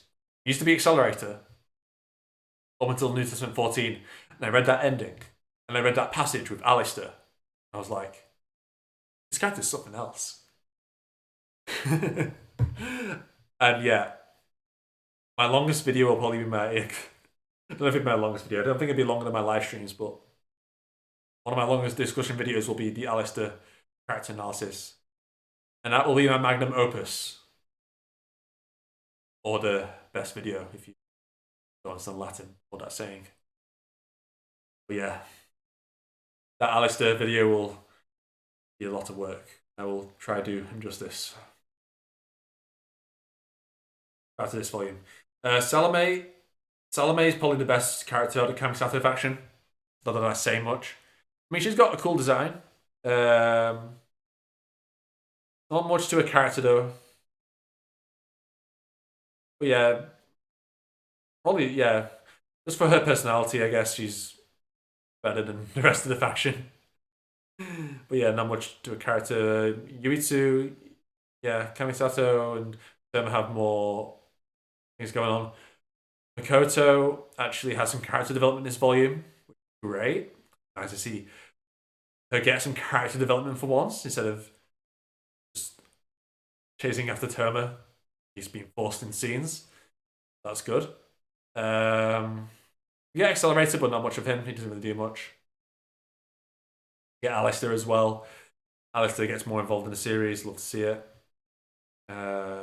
This yeah, it's probably the best volume out of the Kamisato arc.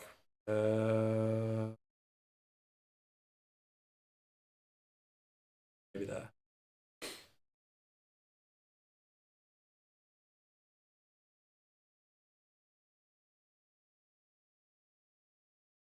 Yeah, it's just 14 is good. Yeah, I enjoy it. Like, I'm not one of those people who hate Kamisato arc. I think it's good overall. Definitely has weak volumes or moments, but yeah, definitely an A. But lacks a bit more extra to get it to the top.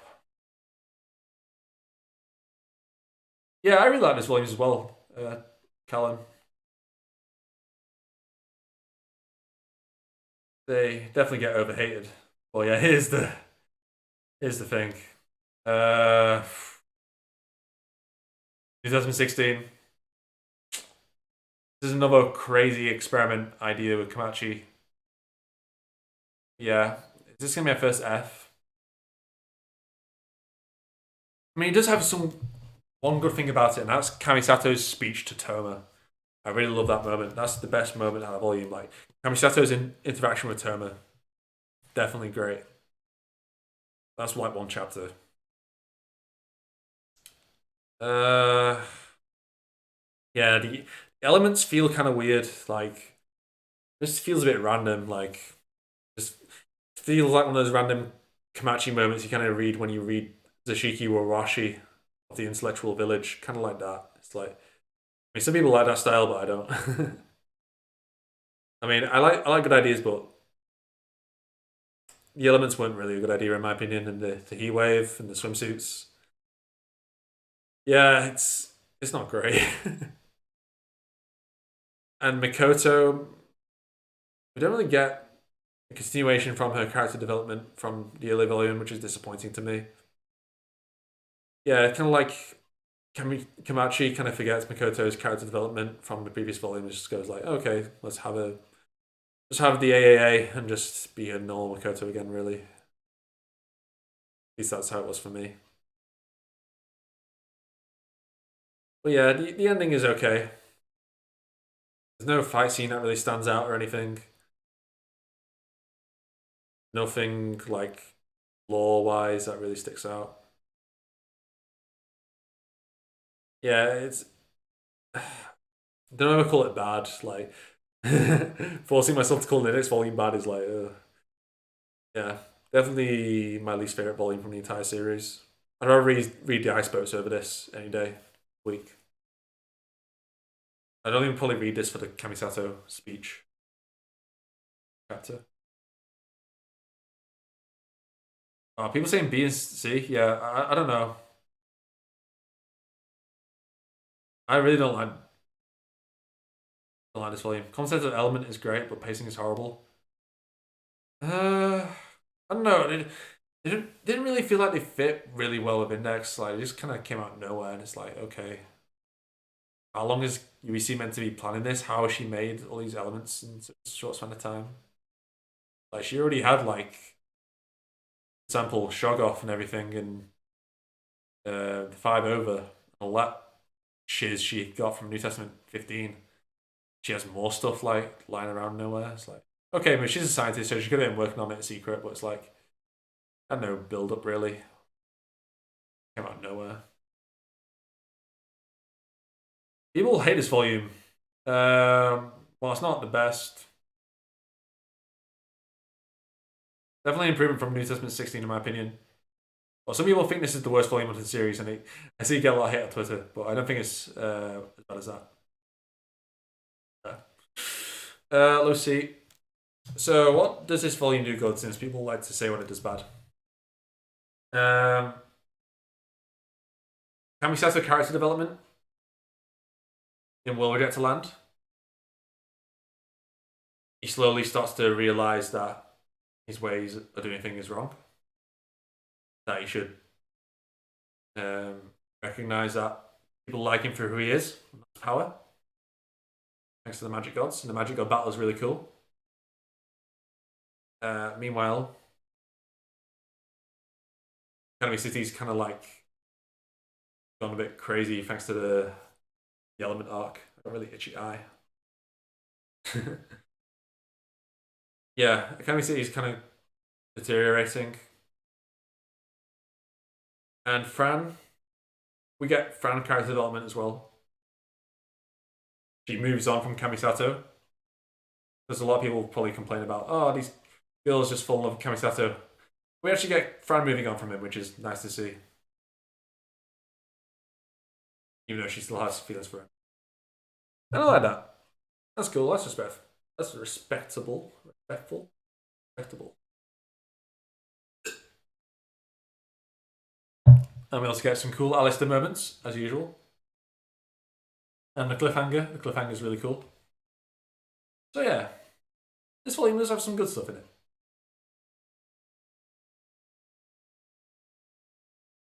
Yeah, and Fran becomes second best girl out of the Kamisato faction thanks to this volume. Still not as good as Salome in my opinion.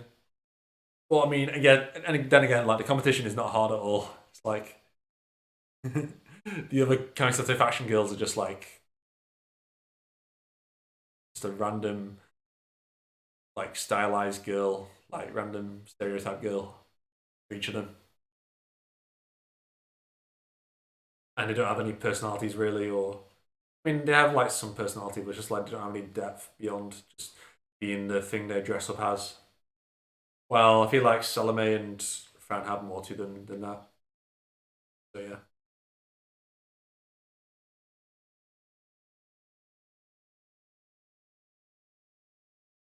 Chat.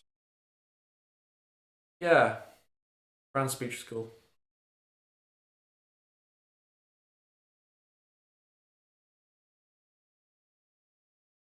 Now, New Testament 18. I mean, if you know me. Hmm. So I rank it opposite for the Alistair bias. To be honest, I would have like this volume was one of my favorites when I read it, but when I read it, it wasn't like top top. But I think it's grown on me over time. The I don't know actually. I feel like there's so many things well though. But yeah, it's like New Testament 9 is just so impactful. It's like, how can I rank it above that? I'll just rank them all three as equal. Go on then. We'll rank all three as equal. We'll do it safe. We'll rank put Alistair in front because he's Alistair. But yeah, this is where Alistair truly meets the forefront after so many years of build up. His character, and we finally see true extent of Alistair. And wow, what a villain he is! Incredible character. Yeah, the backstory of him, the Golden Dawn, Mikamachi's best writing, and it's kind of like a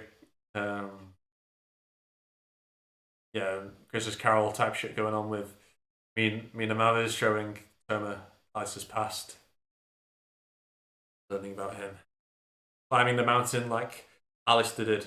Because if you didn't know, Mina Mavis is the mountain guide. Windless building is the mountain. Toma is meant to be Alistair climbing up the mountain. That's why he lives through Alice's past. Kind of like how Alistair was a mountain climber.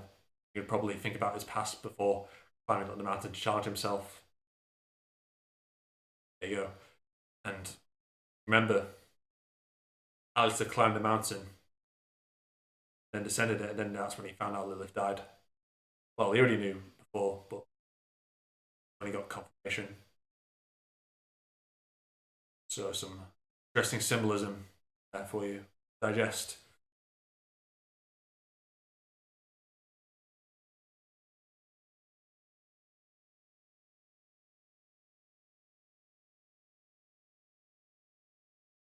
Okay, New Testament 19, the processor arc. Yeah, I'm really hungry. Eat food. Almost done now. Yeah, no, Jez assessment volumes aren't here, but I'll just tell you where I rank them. Um,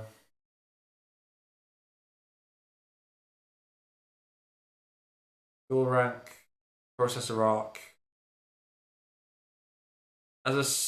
Actually, thanks to New Testament 22, this arc is increased in.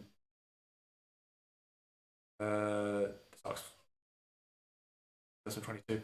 Yeah, what I mean by that, because Iwas does something in this volume, which kind of seemed out of the blue. It's like, why would Iwas do this? Read the volume, you know what I mean? Well, New Testament 22 actually gave him a reason for it, and I'm glad it did, because otherwise I'd be like critical for it for that reason. So when this volume came out, I probably ranked it lower. Thanks to New Testament 22, it deserves that place. And thanks to New Testament 22, it makes a lot of sense. Why Iwas did that thing for Alistair. But yeah, some good moments in this volume. Alistair, of course, Coronzon, Iwas. And Mazara, even Accelerator. So yeah. Let's see Hamazara get a limelight, because he hasn't really had like the spotlight in New Testament, really. That much. Well, he did in this volume, which is nice. We hadn't had a Dark Side volume in ages. So it was a nice change of pace to have New Testament 9.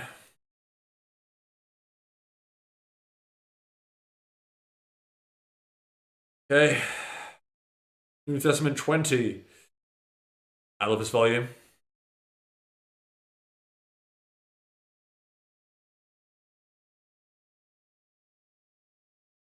I'm ranking there. Yeah. Alice's stuff is amazing. Accelerator stuff is amazing. Even Terma stuff is pretty good with. Oh yeah, and it makes Ursula a better character. It's great because previous to this, she was just like, okay. Didn't really care for her too much. But yeah, this volume actually made me care for Ursula, and I never expected to do that with the series. So credit Kamachi using underutilized characters, nice work. Oh yeah, and we get Clipper Puzzle as well. This is the best volume out the Kronzon arc, easy. We'll put it there. Bro. Alistair and Mathers. Just their dynamic and relationship. Honestly, so good. So good. I really love this volume. Like their exchanges, accelerating and Terma fighting for Alistair. Man, but Mathers and Alistair just sell this volume so hard, man. That fight scene. How they come to a kind of mutual understanding. They had differences and wanted different. They were envious of each other. Alistair wanted love in his life, but he was deprived of that, and Mathers wanted the fame and fortune that Alistair had.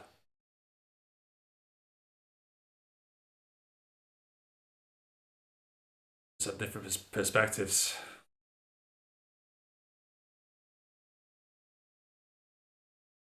Alistair versus Mathers was the most disappointing fight in the entire series. Are we being sarcastic? Oh, that's a joke.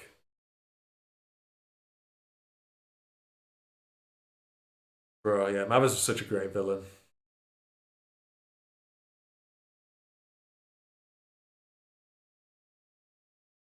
Okay, 22.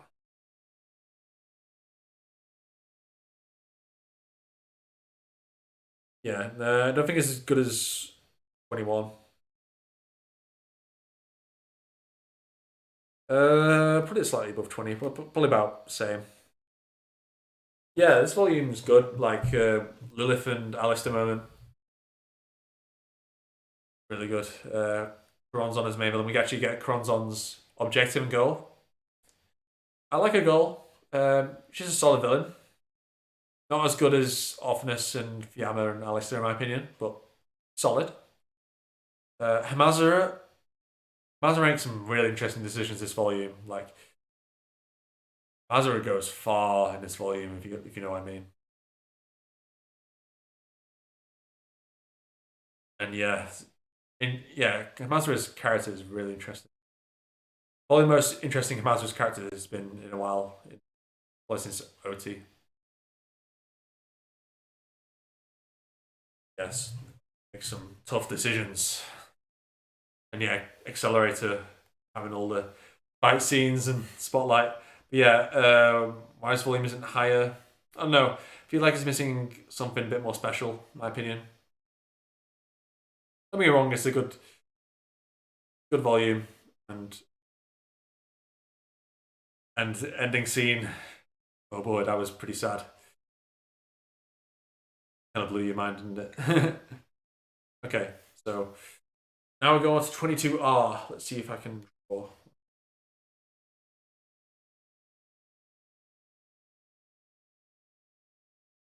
this. Wait, pull over. Well, I don't think I'll be able to draw, but it's okay.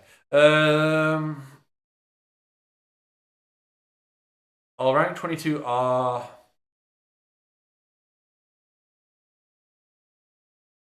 as like a mid S. I'd probably place it around here, mid S. Slow start to the volume,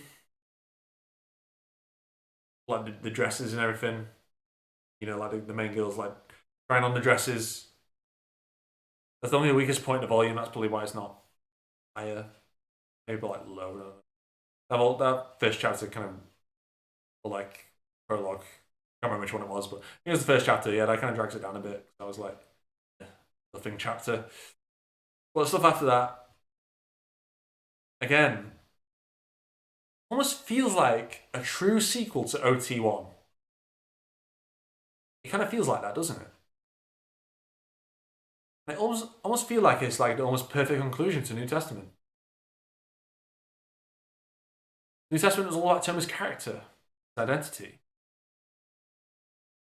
Then we get you know who.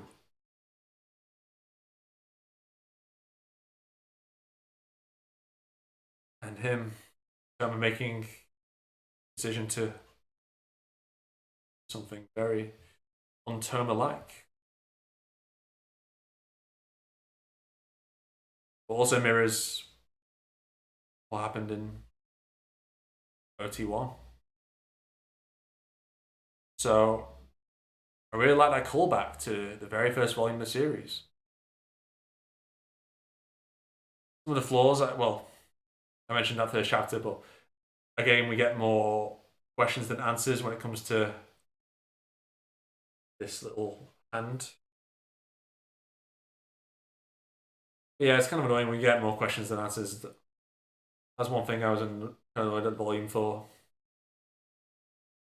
Yeah, the mystery continues.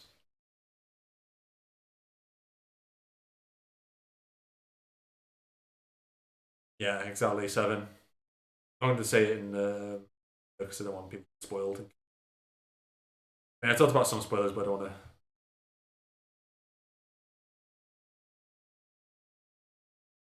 to. Okay. Genesis Assessment 1.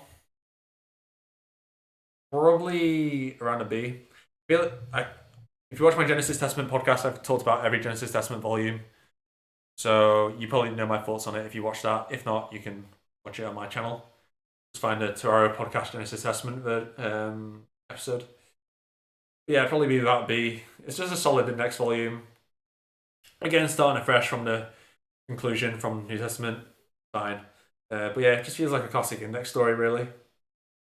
Um, My Dono is a bit of a weird character to me, so like her motivation, but yeah. I actually like Nyoka more than My Dono. Controversial maybe, but Genesis Testament 2, low A, I think. Terma and Saint Germain carry the volume, and Ihon Ersu. Um, Again, we get it probably being improved in later volumes once we figure out what Anna is doing. We need an explanation of what Anna wants, kind of like how we got Karonzon's motivation in New Testament 22. We need that kind of moment for Anna because yeah, it's kind of tough to see what she's really wanted to do. But yeah, I guess Genesis Testament 3 improved this volume also because it just shows you how much crap the city is in right now. Oh yeah, I forgot to mention Accelerator in Genesis Testament 1. Very good. Like, no one saw that come in. But yeah, if you want my full thoughts on these volumes, just check out the podcast if you haven't already. Um, yeah, and there is just the liability in a way to this volume. Well, I mean, that might not be the case in the future, like I said, but yeah, just for now. And Genesis Testament 3, we will rank that as a low S. Very good volume. Very reminiscent of Mega City and Battle Royale. But so it's a callback to kind of those dark side volumes, but also there's a lot of new things and trying to keep the story fresh, and I really like that. And oh boy, the ending's got me super hyped. Give me Genesis Testament 4 Kamachi. Although it's not coming out in April, which is a shame. Or maybe it'll come out in May.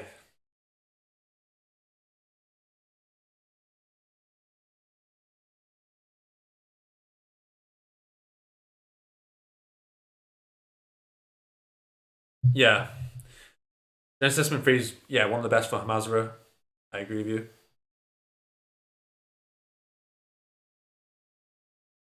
Yeah, better come out in May. My birthday's also in May, so that'd be a nice present for me. So yeah, it's pretty late at night. So yeah, I'll talk full. Yeah, so I pretty much ranked them all. Yeah, sorry I kind of skipped through the Genesis Testament ones, kind of, but I've already talked about them in detail on my channel, so that's why I did that. So if you're curious to learn more about my thoughts on them, then watch my videos on them or podcast, like I said. But yeah, if you got anything you want to talk about for 3 minutes, I'll go once the clock hits 0. So no, Genesis Testament 4 was not announced. It, it would have been April, but it's not. So it looks like it's going to be May or in summer, fortunately. Be patient. I would have hoped Komachi would have given us something to look forward to with Corona going on in the world, but he's doing Apocalypse Witch instead, but I haven't read that series. Thank you.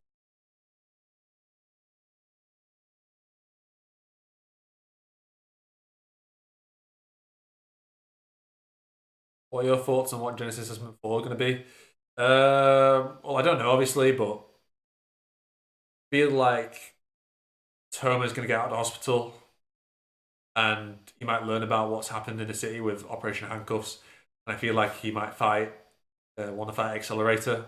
That'd be cool to see round 4. Um, and maybe that's what Anna's planning. She's planning for Accelerator and Toma to have a fight, maybe. Well, you think she wants what's in Toma's right hand, right? Oh, maybe she knows a way to get it out fully.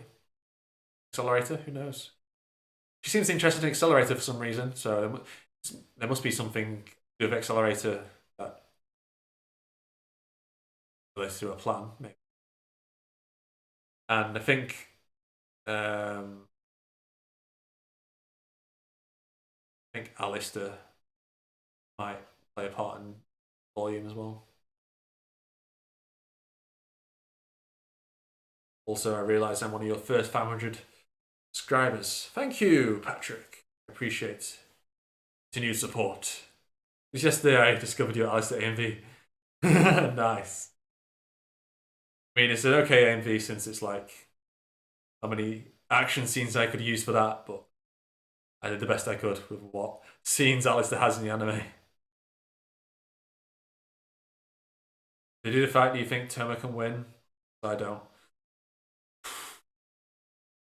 Depends if Accelerator's trying his hardest. I mean, at the moment he's not really in the mood to fight, so maybe Toma can win again. But I feel like if Accelerator's trying his hardest, he knows what Toma's game plan is. Like he'd be able to win. I think he's fought 3 times already, and he's intelligent enough to figure out Toma's weaknesses. So if Accelerator's trying, I feel like he will win. Obviously, don't cut off his arm, and then that will be maybe a different story. But yeah, favorite Alistair scene from the anime. Okay. Uh, no, probably his introduction scene with style. Very ominous scene. Voice introduced first time. We go to analysis video when she gets enough attention already. That's why I haven't done one of her yet. Prefer to talk about the characters that don't get much love or appreciation. Maybe one day. I will do it. But yeah, at least that video will give me a lot of views. Yeah, I kind of want to do give the other characters shout outs. She's plastered everywhere.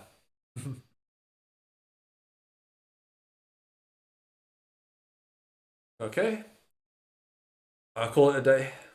So, thank you for watching, guys. Yeah, so stay tuned for the podcast on Saturday, and I will be announcing who's on the podcast very soon, probably tomorrow. So yeah, I hope you can come for the podcast on Saturday. It'll be a Valentine's Day special. No homo. But yeah, love will be in the air for sure. Probably too much love. Okay. Thanks for watching, guys. I will go to sleep now, and I'll be up for work tomorrow morning. Yay. The life I live. But yeah, hopefully this has made your life better. UK has been in lockdown for a while, so it's kind of lame right now. There's no shops are open, no bars or anything. I can't even go out and get a drink. What a shame. But yeah, hopefully all this corona stuff ends soon and we can all go outside again. Yay. Okay. And hopefully Genesis Assessment 4 gets now soon. Fingers crossed. Alright. See you guys. Bye.